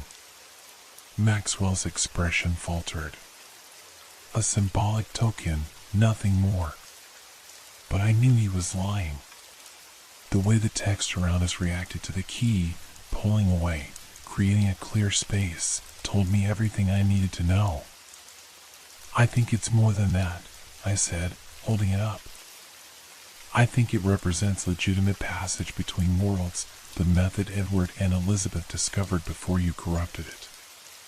Maxwell lunged for the key, but I stepped back, the narrative structure of the shop responding to my movement, creating distance between us. By accepting this key from Rachel, a blood descendant of Edward Thorne, I proclaimed, the words coming to me as if I were reading from a script I'd always known, I claim the rite of passage. Not as you've defined it, Maxwell, but as it was originally intended. You don't understand what you're doing, Maxwell warned, his form beginning to destabilize, text flowing off him like water. I understand enough. I inserted the key into what appeared to be empty air and met resistance as if finding an invisible lock. I choose to cross over, but on my terms. To become part of the living narrative, not a static exhibit in your collection. I turned the key. Reality fractured around us. The carefully constructed version of the shop that Maxwell had maintained began to dissolve, revealing something far more fluid, more organic beneath, a space of pure narrative potential, text flowing freely between countless stories, countless worlds. The text figures in their alcoves began to change, their frozen forms liquefying into streams of words that flowed outward, free of their containment. I caught glimpses of consciousnesses awakening, of personalities reasserting themselves after decades or centuries of suspension. Maxwell screamed, a sound like tearing paper, as his carefully constructed domain collapsed around him. His form wavered, text peeling away from him in layers, revealing something ancient and withered beneath. "What have you done?" he gasped, reaching futilely toward me. "Chosen a different ending," I replied as the transformation took me. The sensation was indescribable, becoming words, becoming story, my consciousness expanding beyond the limitations of a single perspective, flowing into multiple narratives simultaneously. I was everywhere and nowhere, experiencing countless stories from within. And there was Rachel, her consciousness already adapting to this state more easily than mine, her years of preparation evident in how quickly she navigated the currents of narrative. "My father," she communicated, the concept rather than the words reaching me. "I can sense him now, free of Maxwell's control." Together, we moved through the textual realm, gathering the free consciousnesses, helping them adjust to their true state. And as we did, I became aware of Maxwell, diminished but not destroyed, his presence reduced to a minor character in a far greater story. "He can't harm anyone anymore," Rachel conveyed. "He's lost his power to pull others across, to trap them in his version of this place." But our work wasn't finished. The passage between worlds remained open, unstable after Maxwell's long manipulation. Someone needed to remain in the textual realm to guide those with the sensitivity to perceive it, to ensure no one else could exploit the connection as Maxwell had done. "I'll stay," Rachel decided. "I've prepared for this my whole life. My father will help me. You can return, Daniel. Close the passage behind you to its original state, not sealed, but protected." "Are you sure?" I asked, though the concept of asking hardly described the complex exchange of narrative understanding between us. In response, she showed me what she had glimpsed, a life continuing in the physical world, using my understanding of the textual realm to find and protect the sensitive readers Maxwell had targeted, to preserve the true nature of the connection between worlds through my writing and teaching. And a promise that we would meet again in the spaces between stories. The journey back was both instantaneous and eternal. One moment I was flowing through the pure narrative of the textual realm, the next I was gasping awake on the floor of Rachel's apartment, the broken mirror now restored, the swirling text gone. On the table lay Edward Thorne's journal, the brass key protruding from its lock, and beside it, a handwritten note in Rachel's distinctive script. "The shop is yours now, Professor Harrington. Use it wisely. The books will recognize you as their new keeper. Some readers will still perceive the text beneath the texts. Guide them gently, protect them from those who would exploit their gift. I'll be watching from between the lines. Until our stories cross again, Rachel." 3 months have passed since that night. I've maintained my position at the university, but now I also manage Blackwell's rare books in the evenings and on weekends. I've rearranged the shop, bringing the dangerous primers under special protection, learning to identify readers with the sensitivity to perceive the textual realm. Maxwell's presence has faded to almost nothing. Occasionally I catch a glimpse of him in a particularly old volume, a ghost trapped in his own story. The shop feels lighter, more welcoming, the books more alive but less threatening. And sometimes, in the quiet hours just before closing, when the late afternoon light slants through the dusty windows, I open a book, any book, and see messages from Rachel, updates on her work in the textual realm, on the free consciousnesses adapting to their true state of being. Last week, a young woman came into the shop, a creative writing student with haunted eyes who told me she sometimes saw words moving on pages when no one else could.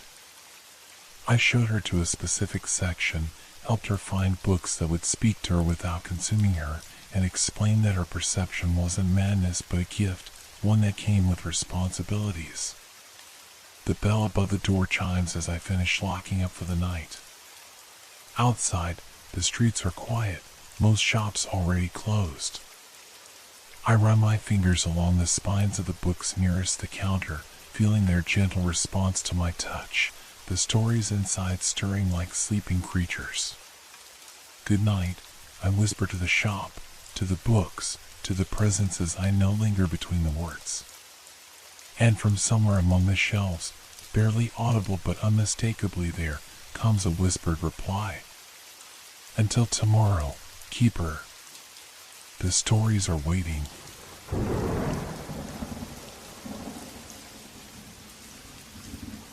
Have you ever felt that some celebrations aren't meant for the living? The flyer caught my eye as I walked past the community board outside my apartment building. Oakville Annual Heritage Festival, come celebrate our 150th anniversary. The paper was oddly yellowed, looking almost antique despite being pinned alongside fresh advertisements for local bands and apartment listings. Something about the ornate lettering and faded imagery of carnival tents drew me in. I've lived in Oakville for nearly 2 years, but I'd never heard of this festival before. I snapped a photo with my phone and continued my walk to the corner cafe where I spent most mornings writing. The October air carried a peculiar chill today, not the refreshing crispness of fall, but something that seemed to seep deeper into my bones. I pulled my jacket tighter and quickened my pace. "Morning, James," called Ellie as I pushed through the door of the Roasted Bean. She'd already started preparing my usual, a black coffee with just a touch of cinnamon. "You look like you've seen a ghost." "Just cold," I replied, settling into my usual corner table by the window. "Hey, have you ever heard of the Heritage Festival? Apparently it's some big anniversary this year." Ellie's hand paused over the coffee machine. For just a moment, her typically cheerful expression faltered. "My grandmother used to talk about it," she said finally, her voice softer than usual. "They stopped holding it when I was very young. Something about an accident. But I just saw a flyer for it. This year's festival." Ellie shrugged, resuming her work with the coffee. "Must be trying to bring it back, I guess. Here you go." As she placed the steaming mug before me, I noticed her hand trembling slightly. A small coffee splash traced a path down the side of the ceramic, like a tear. I opened my laptop, intending to work on my novel, but the festival flyer kept distracting me.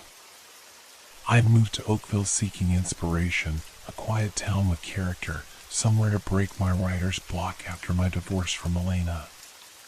The town had delivered on the quiet part, but inspiration remained elusive. Until now.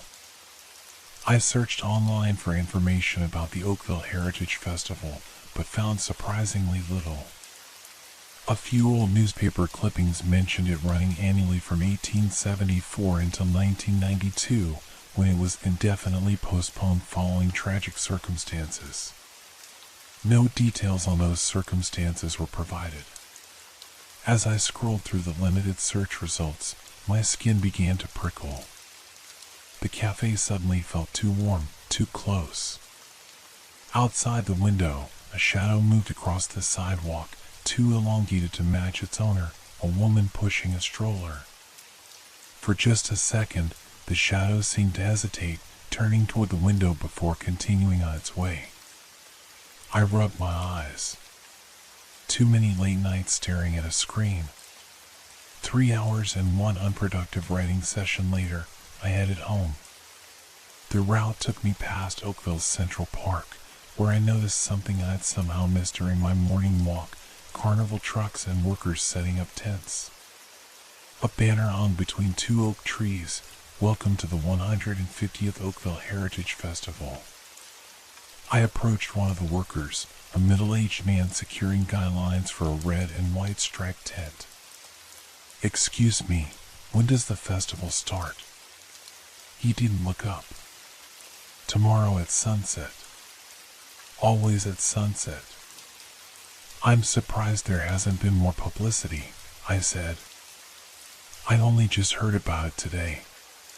The man finally straightened and turned to me. His face was deeply lined, skin weathered like old leather. His eyes, though, they seemed oddly vacant, as if looking through me rather than at me.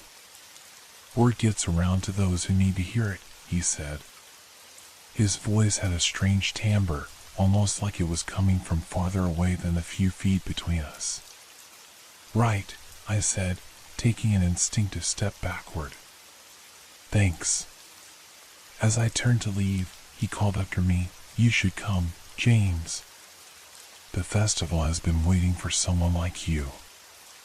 I froze. "How do you know my name?" But when I looked back, the man was gone. The tent stood fully assembled, though I hadn't heard him complete the work. All along the park, similar tents were appearing with remarkable speed. Back in my apartment, I couldn't shake a growing sense of unease. How had the worker known my name? I hadn't been wearing my press badge from the local paper where I occasionally contributed articles. I tried to distract myself by working on my novel, but the words wouldn't come.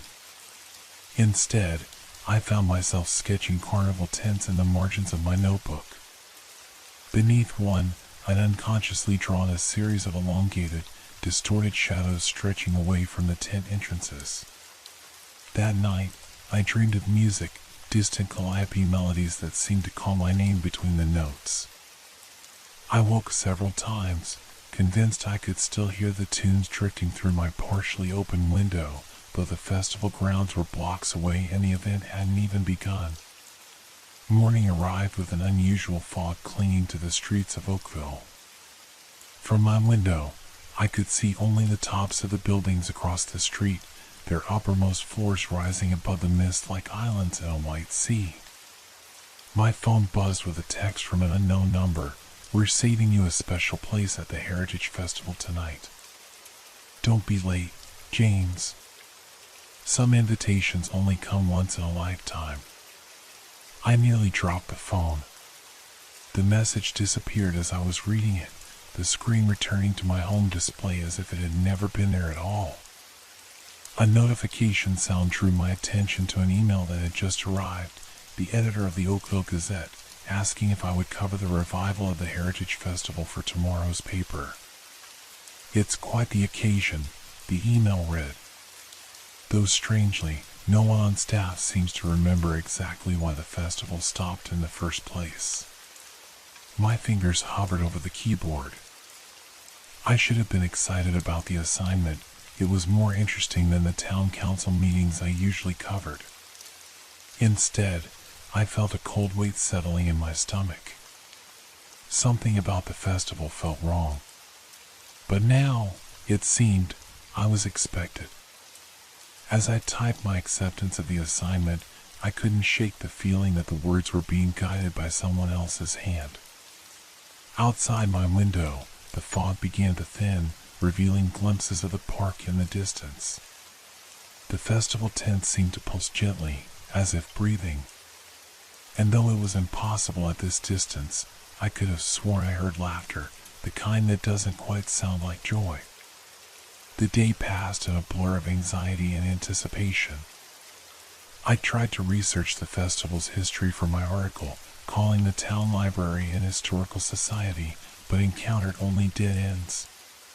The librarian, Mrs. Chambers, became oddly flustered when I mentioned the Heritage Festival.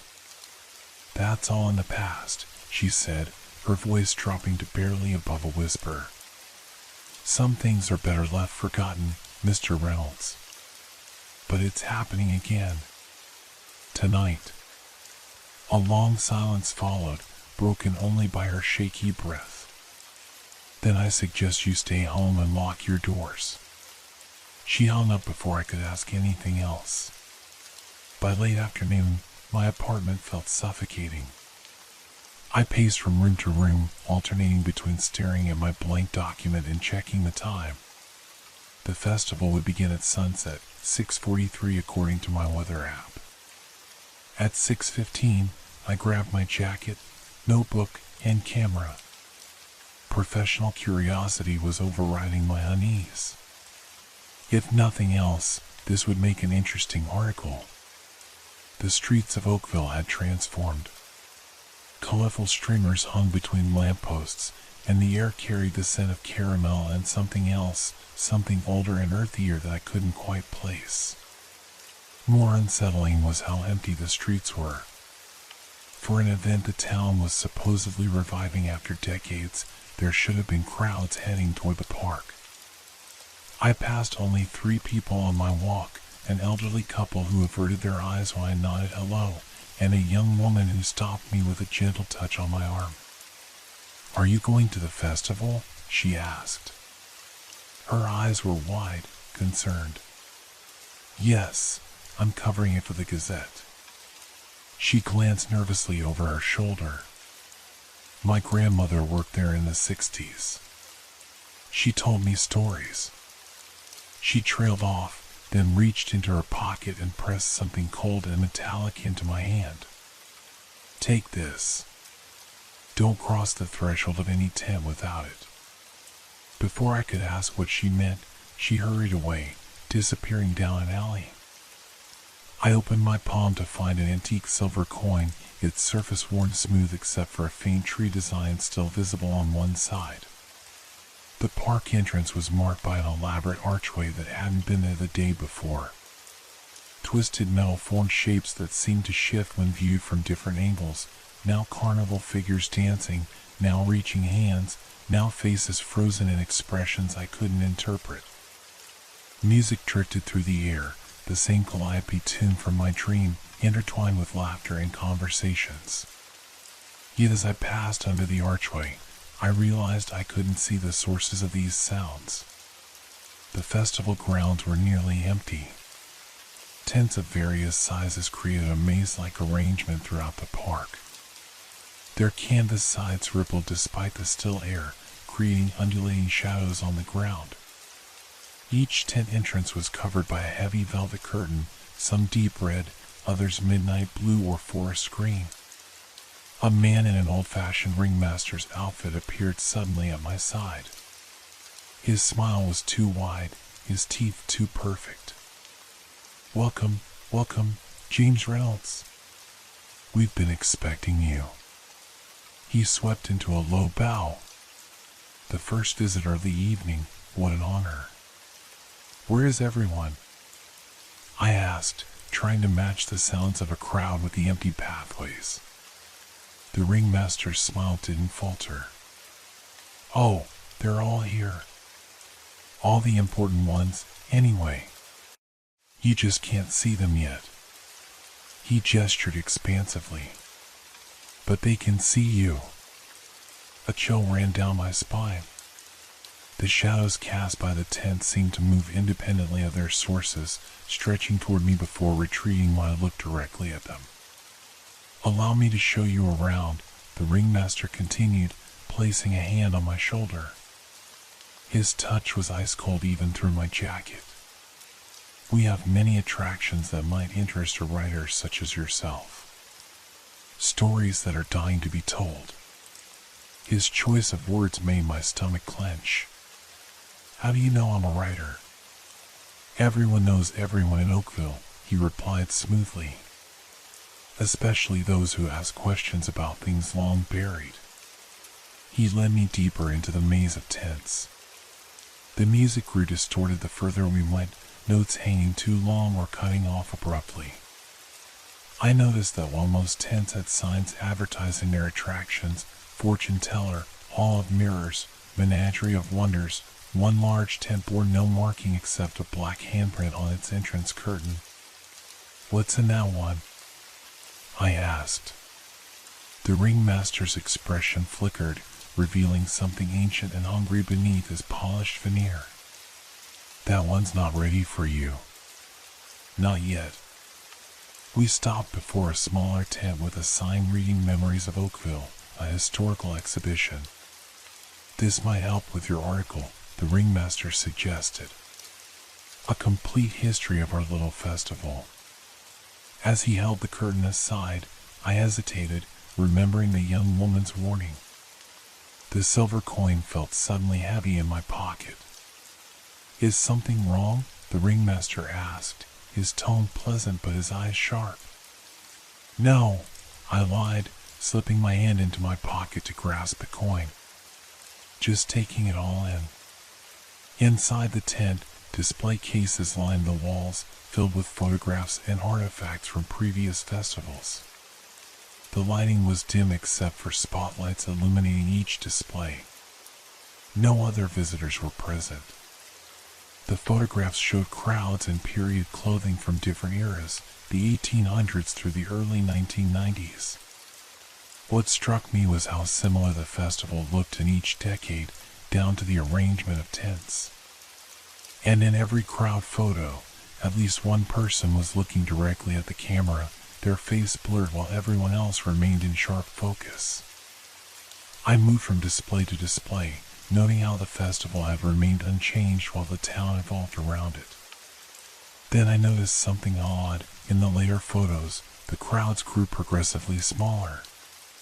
The final photograph, dated 1992, showed only about 20 people scattered across grounds designed for hundreds.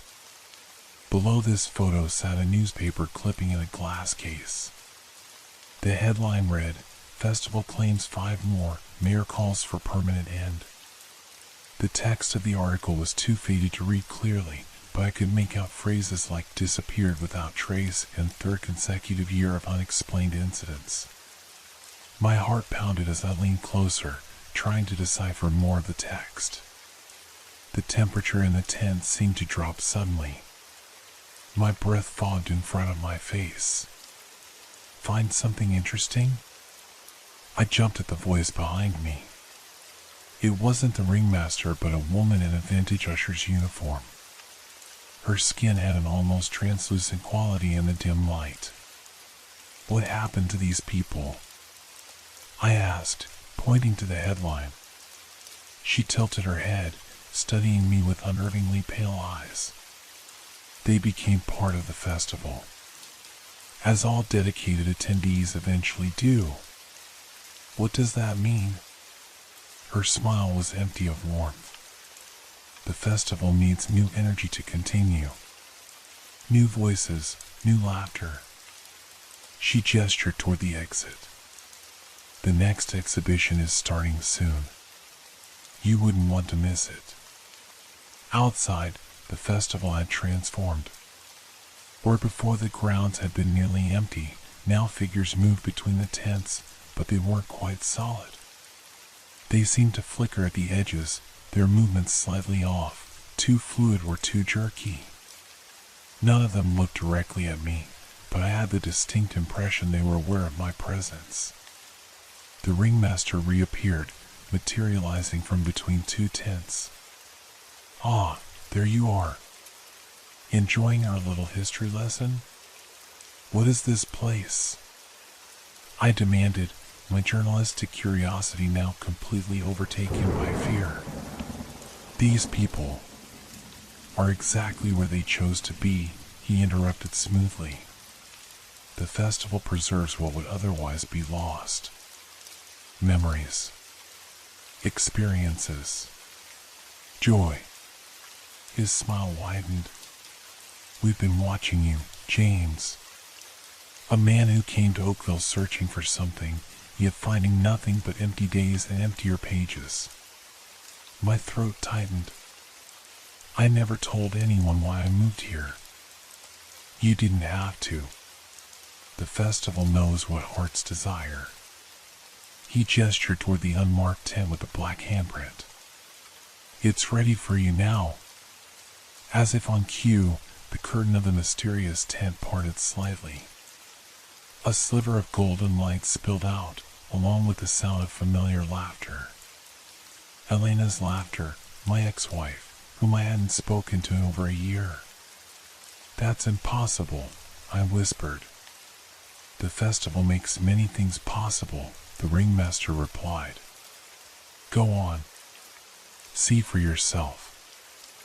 I took a step toward the tent, then stopped, remembering the coin in my pocket. I squeezed it tightly, its cool metal surface anchoring me to reality. No, I said. I don't think I will. The ringmaster's face contorted, stretching in ways a human face shouldn't be able to move. We insist. I backed away, but found my path blocked by festival goers who had suddenly materialized behind me. Their flickering forms solidified as they moved closer, hands outstretched. The festival needs new stories, the ringmaster said, his voice now a discordant chorus of many voices speaking in unison. Your story, James. Your voice. I turned and ran, pushing through the crowd of not quite people. Their touch left cold burns on my skin. The pathways between tents had changed, creating a labyrinth that kept leading me back toward the center. The music distorted into a cacophony of screaming notes. The shadowy figures grew more substantial as I grew more exhausted.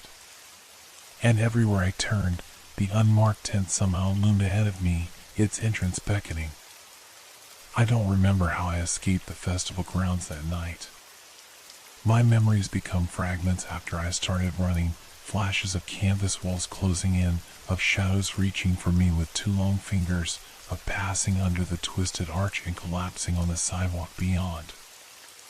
I woke the next morning in my apartment with no recollection of the journey home. My clothes reeked of smoke and something sickly sweet like rotting fruit. The silver coin was still clutched in my hand, its edge having cut into my palm and left a perfect circular imprint. My phone showed 5 missed calls from the Gazette editor and a terse text message, "Where's the festival piece?" Deadline was midnight. I called him immediately. "Richard, I'm sorry about the article. The festival was, there's something wrong about it." "What festival?" Richard's voice was annoyed but genuinely confused. "The Heritage Festival. In the park. You assigned me to cover it yesterday." A long pause followed. "James, I have no idea what you're talking about. There's no festival in Oakville this weekend. Are you feeling all right?" My blood ran cold. "Check your email. You sent me an assignment yesterday afternoon." I heard typing, then, "There's nothing here, James. Look, take the day off if you're not well. But I need that piece on the town council meeting by tomorrow." After hanging up, I checked my own email. The message assigning me to the festival was gone. So was the flyer I'd photographed on the community board. Even my browser history showed no record of my searches for information about the Heritage Festival. I might have convinced myself I dreamed the whole thing if not for 3 pieces of evidence: the silver coin, still warm from my grip, the strange circular burn on my palm, and a business card I found in my jacket pocket that hadn't been there before. It was printed on yellow cardstock and read simply "The Heritage Festival" on one side, and on the reverse, "Your reserved place awaits. Tonight at sunset. Don't disappoint us, James." I spent the day in a state of paranoid anxiety, jumping at shadows and flinching when my phone rang. I tried to write, to distract myself, but kept typing the same sentence over and over: "The festival knows what hearts desire." By late afternoon, I couldn't stand being alone with my thoughts.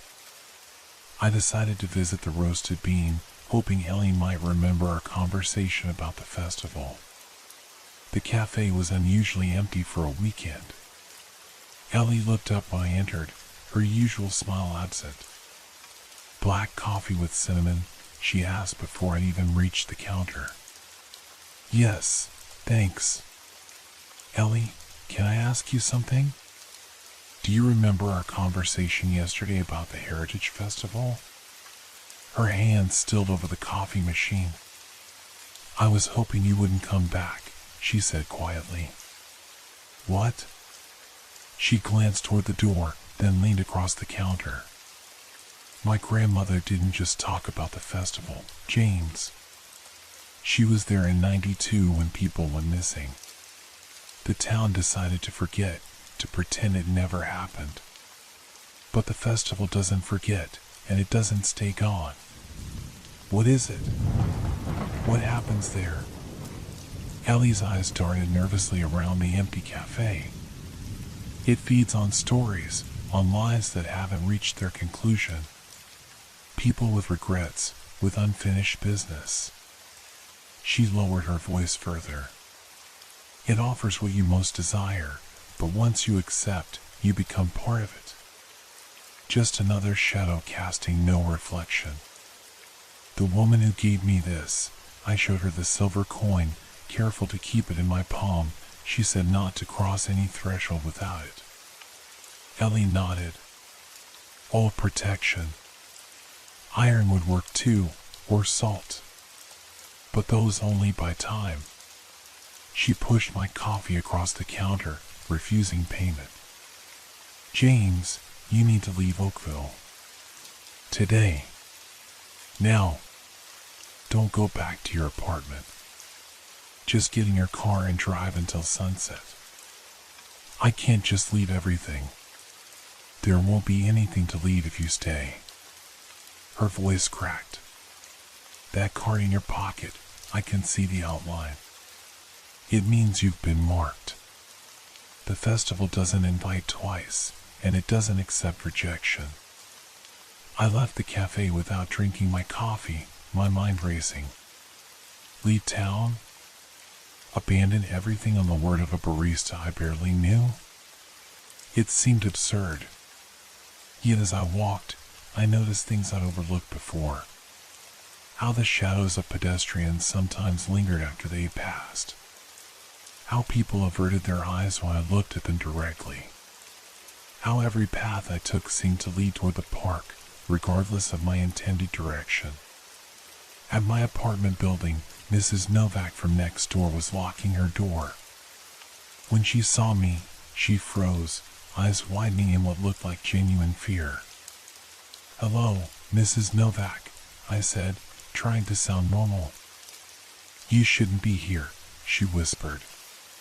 They're waiting for you. Who is waiting?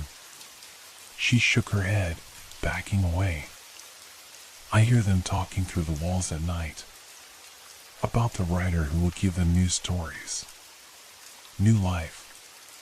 She made a warning gesture with her hand. I'm leaving town for a few days. You should too. Inside my apartment, everything was exactly as I'd left it, yet nothing felt right. The air was too still, as if the room were holding its breath. My laptop screen showed a blank document with a blinking cursor, though I was certain I'd closed it. As I approached, text began appearing on the screen, one letter at a time, as if typed by invisible hands. We're waiting for you at the festival, James.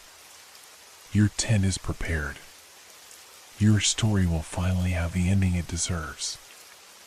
I slammed the laptop shut and backed away. This was madness. I needed to leave, just as Ellie and Mrs. Novak had suggested. I threw some clothes into a duffel bag, grabbed my wallet and keys, and headed for the door. When I opened it, the hallway outside had transformed. Instead of the familiar beige walls and carpet, a dirt path wound between canvas tents illuminated by old-fashioned lanterns. I slammed the door shut, heart pounding. This couldn't be happening. I tried the window. Outside was the normal street view, 4 stories down. My phone rang, displaying unknown caller. Against my better judgment, I answered, "Hello, James." It was the ringmaster's voice, accompanied by calliope music. "Trying to leave? The festival is everywhere in Oakville tonight. There is no escape." He chuckled. "But why would you want to escape? We're offering you what you came to this town seeking: inspiration, purpose, an audience that will never forget your stories. What are you?" I demanded. "We are memory given form. Celebration preserved beyond its time. We are joy and wonder and terror that refuses to die." The voice became a chorus again. "We are what remains when the music ends, but the dancers can't bear to leave." The call ended abruptly. My phone screen displayed the time, 6:30. 13 minutes until sunset. I tried calling Ellie, but the call wouldn't connect. Same with the police and every other number I tried. I was trapped. The silver coin seemed to pulse in my pocket.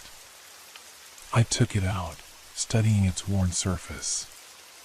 The tree design was more visible now, its branches reaching across one face of the coin. On the reverse side, words had appeared that I hadn't noticed before: the price of passage. A passage home? Or deeper into the festival's trap? I had to risk leaving the apartment. Staying meant certain capture when sunset came. I gripped the coin tightly and opened the door again. This time, the hallway was normal. Suspiciously normal, with not a single neighbor in sight and an unnatural silence pervading the building. I took the stairs instead of the elevator, descending as quickly as I could. Each floor looked identical and empty, as if the entire building had been evacuated. The lobby was similarly deserted.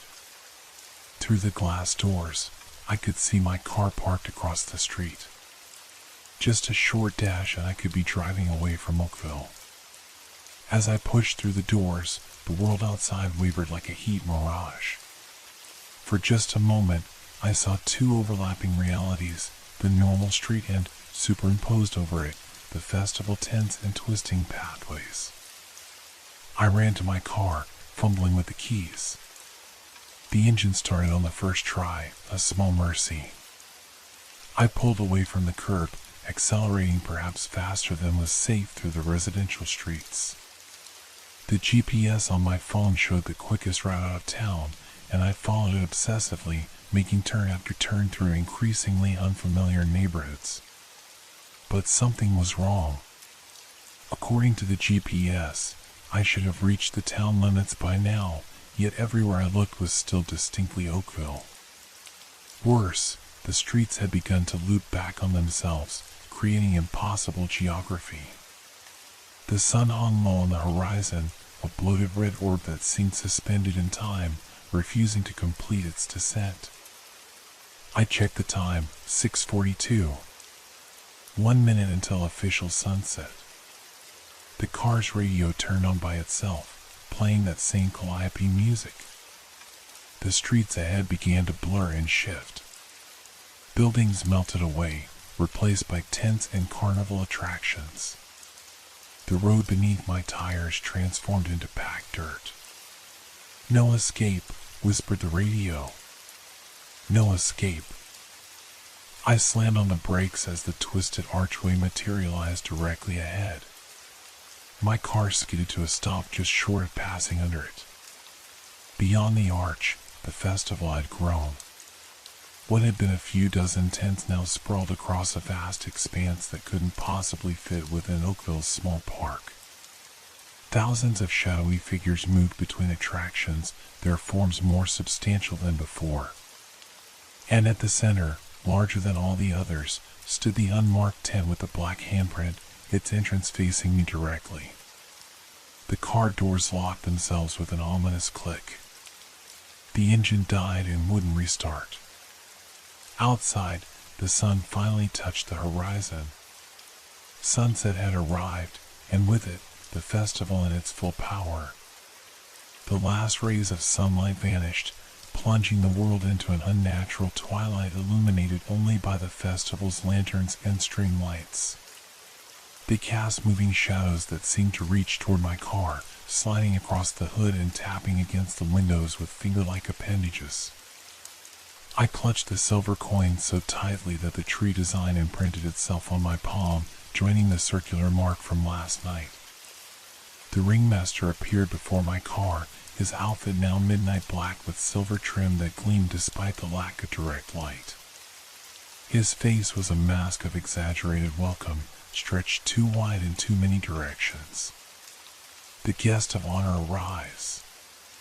His voice penetrated the sealed car as if the windows were open. Come, James. Your audience awaits. Behind him, the festival crowd turned as one, thousands of shadowy figures orienting toward my car like compass needles finding north. Their features became clearer, faces from different eras, wearing expressions frozen somewhere between ecstasy and agony. My phone vibrated with a text. Ellie, where are you? Did you leave town? I texted back frantically, trapped. Festival everywhere. Car surrounded. Her response came instantly, the coin. Use it to bargain passage. Not escape, just time. Get to the black tent. That's what they want. Trust me. Hurry. The shadows had completely enveloped my car now, their pressure causing the metal to groan and the windows to flex inward. I couldn't stay here. I took a deep breath and opened the door. The shadows recoiled momentarily, giving me just enough space to step out. The ringmaster's smile widened impossibly further. Welcome back, he said, extending a gloved hand. Instead of taking it, I held out the silver coin. I want passage, I said, amazed that my voice remained steady. Safe passage through the festival. The ringmaster's expression flickered with something like annoyance, then settled back into its eerie smile. Of course. The old ways must be respected. He gestured toward the arch. Enter freely, with our guarantee of safe passage. The way he emphasized those last words sent chills through me, but I had no choice. I walked forward, passing under the twisted arch with the coin held before me like a shield. The atmosphere of the festival engulfed me immediately, the cacophony of too cheerful music, the overlapping voices speaking in dialects and slang from across decades, the sense of caramel apples and cotton candy undercut by something putrid. As I moved deeper into the grounds, I realized what was different tonight. The shadowy attendees could see me. They turned as I passed, their conversations halting mid-sentence. Some reached out with insubstantial hands that dissipated like smoke when they came within a few inches of my body. It's him, they whispered. The writer. New stories. Fresh memories.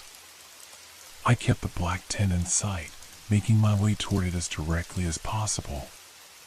The layout still shifted treacherously, pathways rewinding themselves when I wasn't looking, but the black tent remained a constant landmark.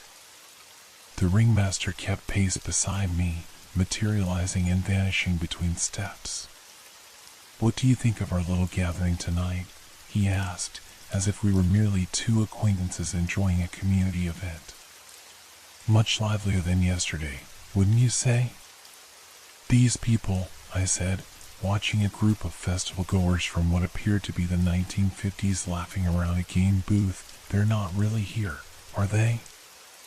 Oh, they're here, the ringmaster replied. More completely than you might imagine. The Heritage Festival preserves what would otherwise fade away, the joy of celebration, the connections between people, the stories of lives lived. You mean it traps them? His expression hardened momentarily. Such an ugly word. We prefer to think of it as archiving. Each person you see chose to stay, in their way. They found something here that the outside world couldn't offer. As if on cue, a young woman in modern clothing approached us, her form more substantial than most of the attendees. With a jolt, I recognized her, the woman who had given me the coin yesterday. Emily, the ringmaster, greeted her. Our newest permanent resident. Tell James how you came to join us. Her eyes held the same vacancy I'd seen in the festival workers. I was researching my grandmother's disappearance, she said, her voice distant and echoing. The festival showed me where she was. Showed me how happy she is here. I decided to stay with her. She smiled, the expression not quite reaching her eyes. The coin was supposed to protect me, but I gave it away. To you. Horror washed over me as I realized the implications. You sacrificed yourself? A trade, she corrected. My grandmother is free now. Someone always has to stay. The ringmaster clapped his hands together. A beautiful story of sacrifice, isn't it? The festival has many such tales. Perhaps yours will be next. We had nearly reached the black tent. Up close, the handprint on its entrance looked fresh, the edges still glistening wetly. What's inside? I asked, though I dreaded the answer. What your heart most desires, the ringmaster replied. For Emily, it was her grandmother. For others, lost love, fame, redemption, the festival knows what calls to each soul. And the price is becoming this? I gestured at the shadowy crowds. Everything has a price, James. Yours need not be so steep. We don't require your permanent residence, merely your talent. Your stories. The tent's entrance rippled, the heavy black fabric parting slightly to reveal glimpses of a warmly lit interior. I don't understand, I said. The festival requires new tales to sustain itself. Fresh memories, fresh emotions. The ringmaster's voice lowered confidentially. You are a writer who cannot write. We offer inspiration beyond imagining, experiences spanning centuries, emotions of intensity you've never known. He spread his arms wide. All we ask in return is that you use what we give you. That you create stories for us, stories that will attract new visitors, new potential contributors. The offer was temptingly precise, targeting my deepest frustration, the creative drought that had plagued me since my divorce. And hadn't I come to Oakville seeking exactly this kind of inspiration? I could leave afterward? I asked, already knowing the answer couldn't be so simple. Of course, the ringmaster lied smoothly. With your memory intact and your talent magnified. You need only step inside and accept our gift. I fingered the silver coin in my pocket, remembering Ellie's text. Get to the black tent, she'd said. But surely not to accept whatever waited inside. The handprint on the entrance seemed to pulse in time with my heartbeat. Something about it nagged at me, a detail I was missing. Emily spoke again, her voice stronger now. The festival always shows you what you want to see, not what is. The ringmaster shot her a warning look, but she continued, her form flickering like a candle in wind. The handprint changes for each person. Look carefully.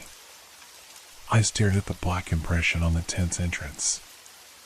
As I focused, it began to shift, the fingers elongating, the shape transforming until it was no longer a human hand but something with too many joints and claw-like appendages. Enough, the ringmaster snapped, his facade slipping. His face contorted, features rearranging themselves into something inhuman. The time for choice has passed. The shadows of the festival goers stretched toward me, coalescing into ropes that wrapped around my ankles. The silver coin burned hot in my pocket. The coin, Emily urged, her form becoming increasingly transparent. Press it against the print. It's a key. The ringmaster lunged for me, his form dissolving into a swirling mass of shadows. His fingers elongated into knife-like talons that slashed at the air where I had been standing. I dived toward the tent entrance, pulling the coin from my pocket.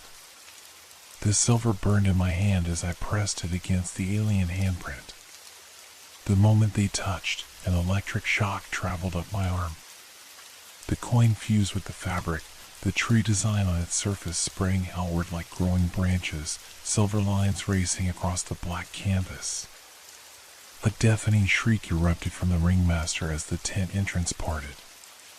Instead of the welcoming interior I'd glimpsed before, a swirling vortex of memories spun within, thousands of faces caught in expressions of horror and delight, scenes from festivals past overlapping and colliding. No! The ringmaster's voice had become a chorus of countless voices screaming in unison. You cannot enter this way. The price has not been paid. But Emily's transparent form pushed me forward. Go! See the truth. The shadow ropes around my ankles dissolved as I stumbled through the entrance. The last thing I saw before the tent flap closed behind me was Emily's form scattering like dust in a strong wind, a peaceful smile on her face as she faded away. Inside the tent, reality fractured. I was everywhere and nowhere, witnessing 100 years of festivals simultaneously. I saw the first celebration in 1874, watched as something ancient and hungry took notice of the joy and vitality concentrating in one place. I saw it take form, year after year strengthening its hold, feeding on the emotions and memories of the attendees. And I saw how it began to take more than memories, how it learned to keep fragments of people within itself, their joy and fear becoming its sustenance. How the missing people through the decades hadn't vanished but had been absorbed, becoming part of the entity that called itself the festival.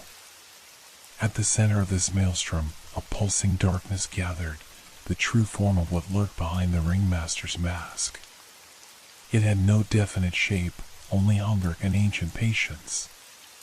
It reached for me with appendages made from the shadows of all it had consumed. Just as those shadows were about to engulf me, I felt something warm press into my hand. Looking down, I saw the silver coin had returned, now glowing with an inner light, the tree design animated and growing. Remember, Emily's voice whispered from everywhere and nowhere. The festival shows what you want to see, not what is.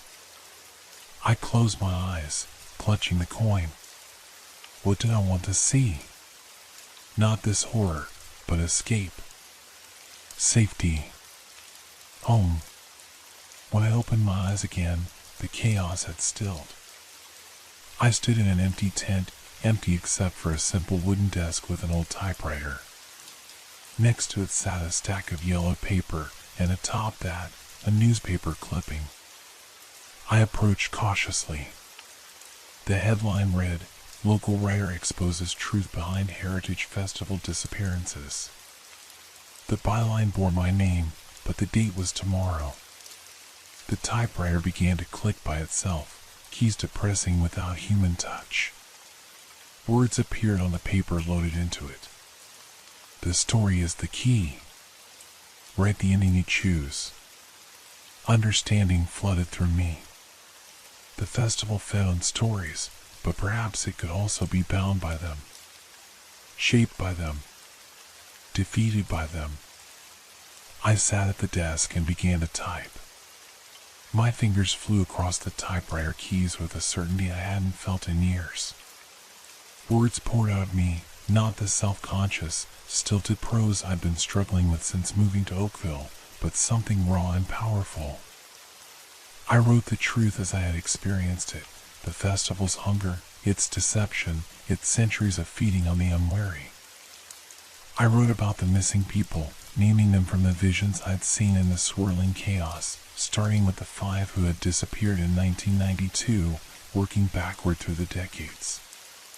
Each name I typed caused the tent to shudder, the fabric walls rippling as if in pain.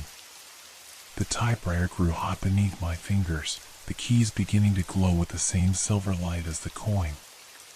Outside, I could hear the ringmaster howling, his voice fracturing into hundreds of individual screams. "Stop!" The command rattled the tent poles. "You cannot release them. They are mine."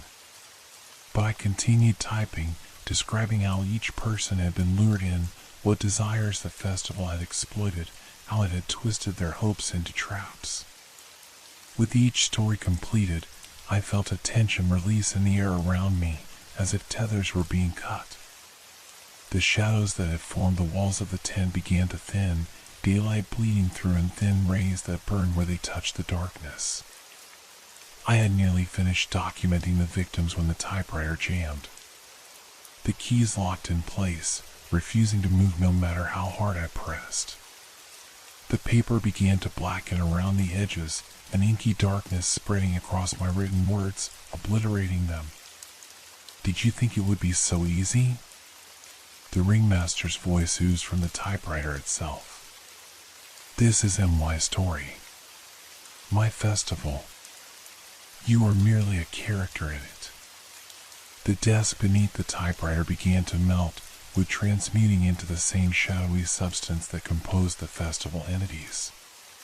It flowed upward, attempting to engulf the typewriter and the pages I had filled. I snatched up my completed sheets and the silver coin, backing away as the desk collapsed entirely into a writhing pool of darkness. From it rose a more terrifying version of the ringmaster, his form taller, his proportions wrong in ways that hurt to look at directly. His face was a void with pinpricks of light where eyes should be. "For 150 years, I have fed here," he said, his voice reverberating from all directions. "The town forgets. The town always forgets. And I return, stronger each time." He gestured around the dissolving tent. "You've freed a few souls. A minor inconvenience. There will be more." The walls of the tent had almost completely vanished now, revealing not the festival grounds but a barren field where Oakville's park should have been. The shadowy festival goers had disappeared, leaving only the ringmaster and myself. "No one will believe you," he continued, advancing slowly. "Your article will be dismissed as fiction.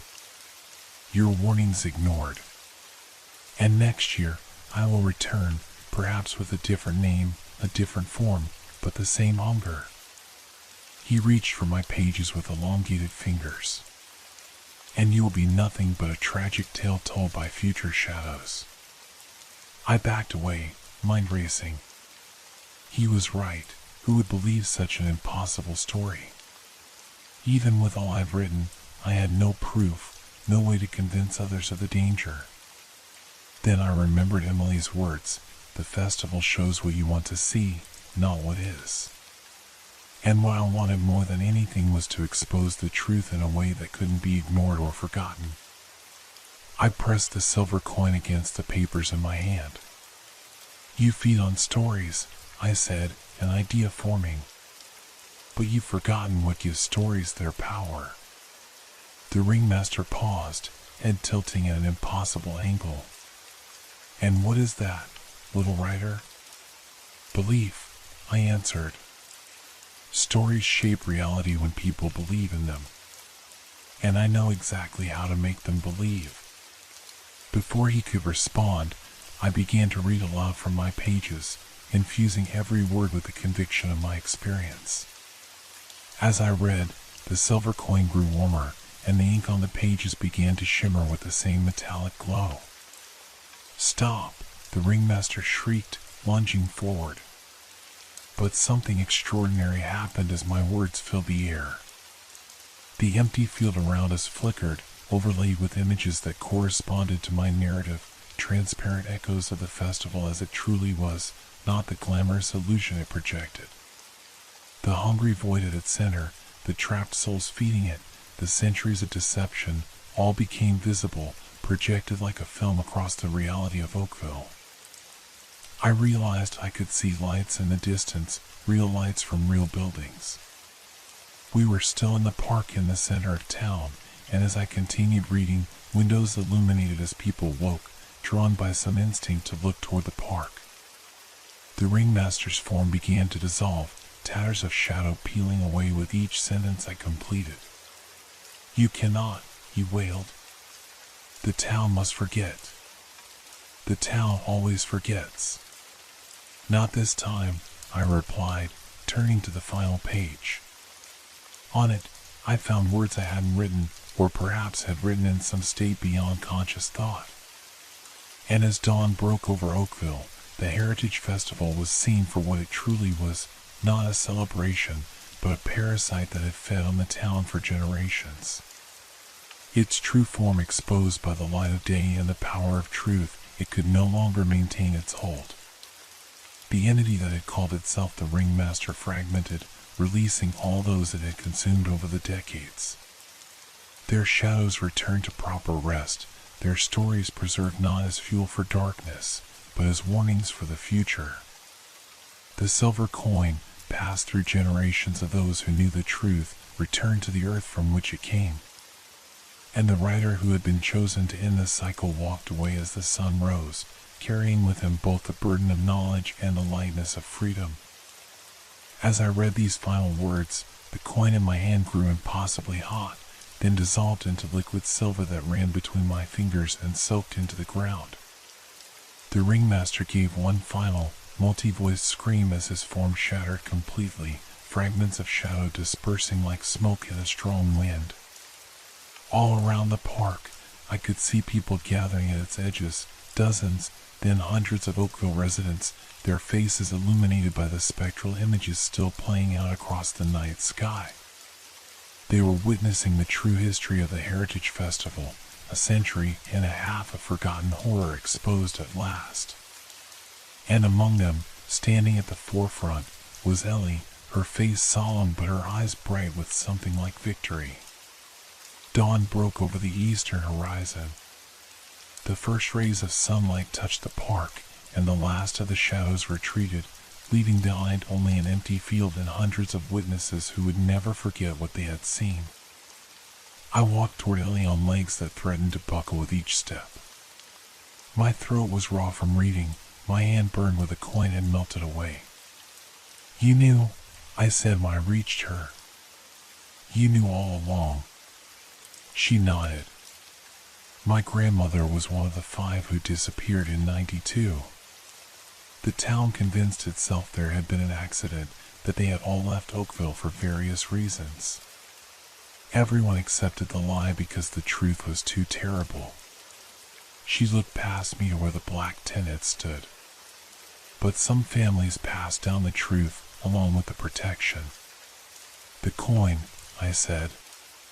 "It was silver?" "Iron, actually. Plated with silver." She smiled sadly. "The old protections work sometimes. But what really defeats creatures like that is exposing them for what they are. Telling their true story." I looked back at the park, now empty of any trace of the festival. "It's over?" "For now," Ellie said. "These things have patterns. Cycles.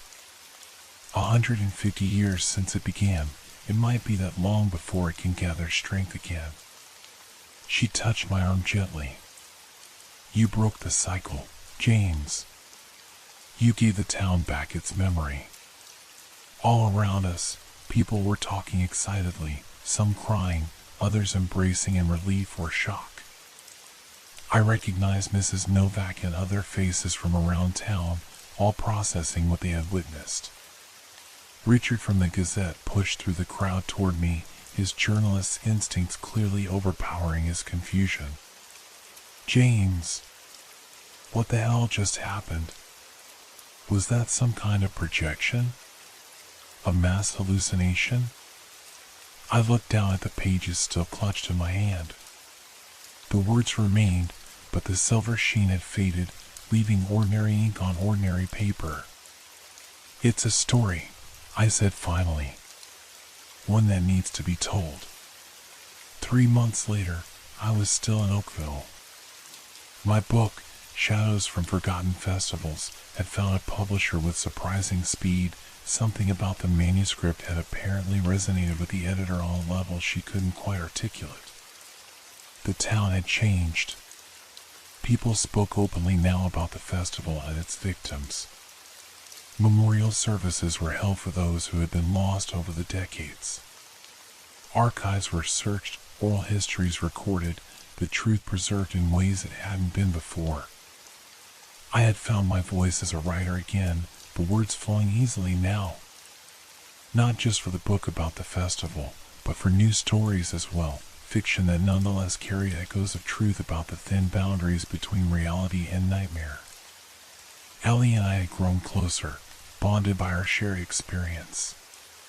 She had stories of her own to tell, her grandmother's, primarily, but also others passed down through generations of those who had glimpsed behind the festival's facade. Sometimes at night, I still heard distant calliope music.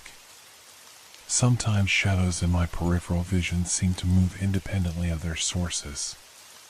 But these occurrences grew rarer as weeks passed. The final page of my manuscript sat framed on my desk, a reminder that stories have power.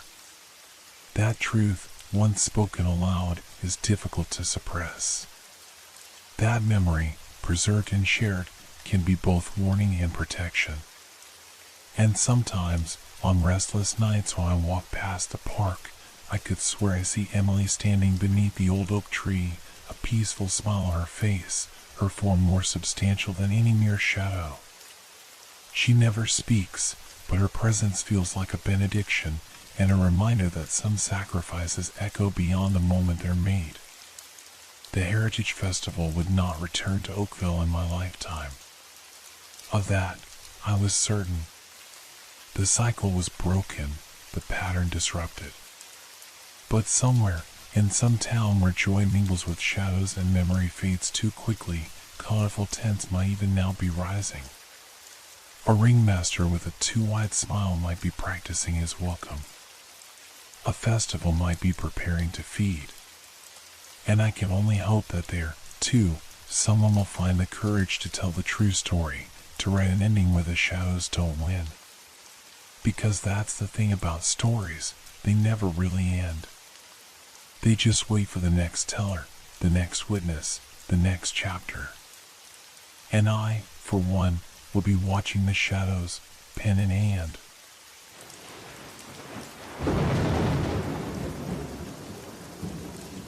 Hope your dreams are filled with fear. Good night.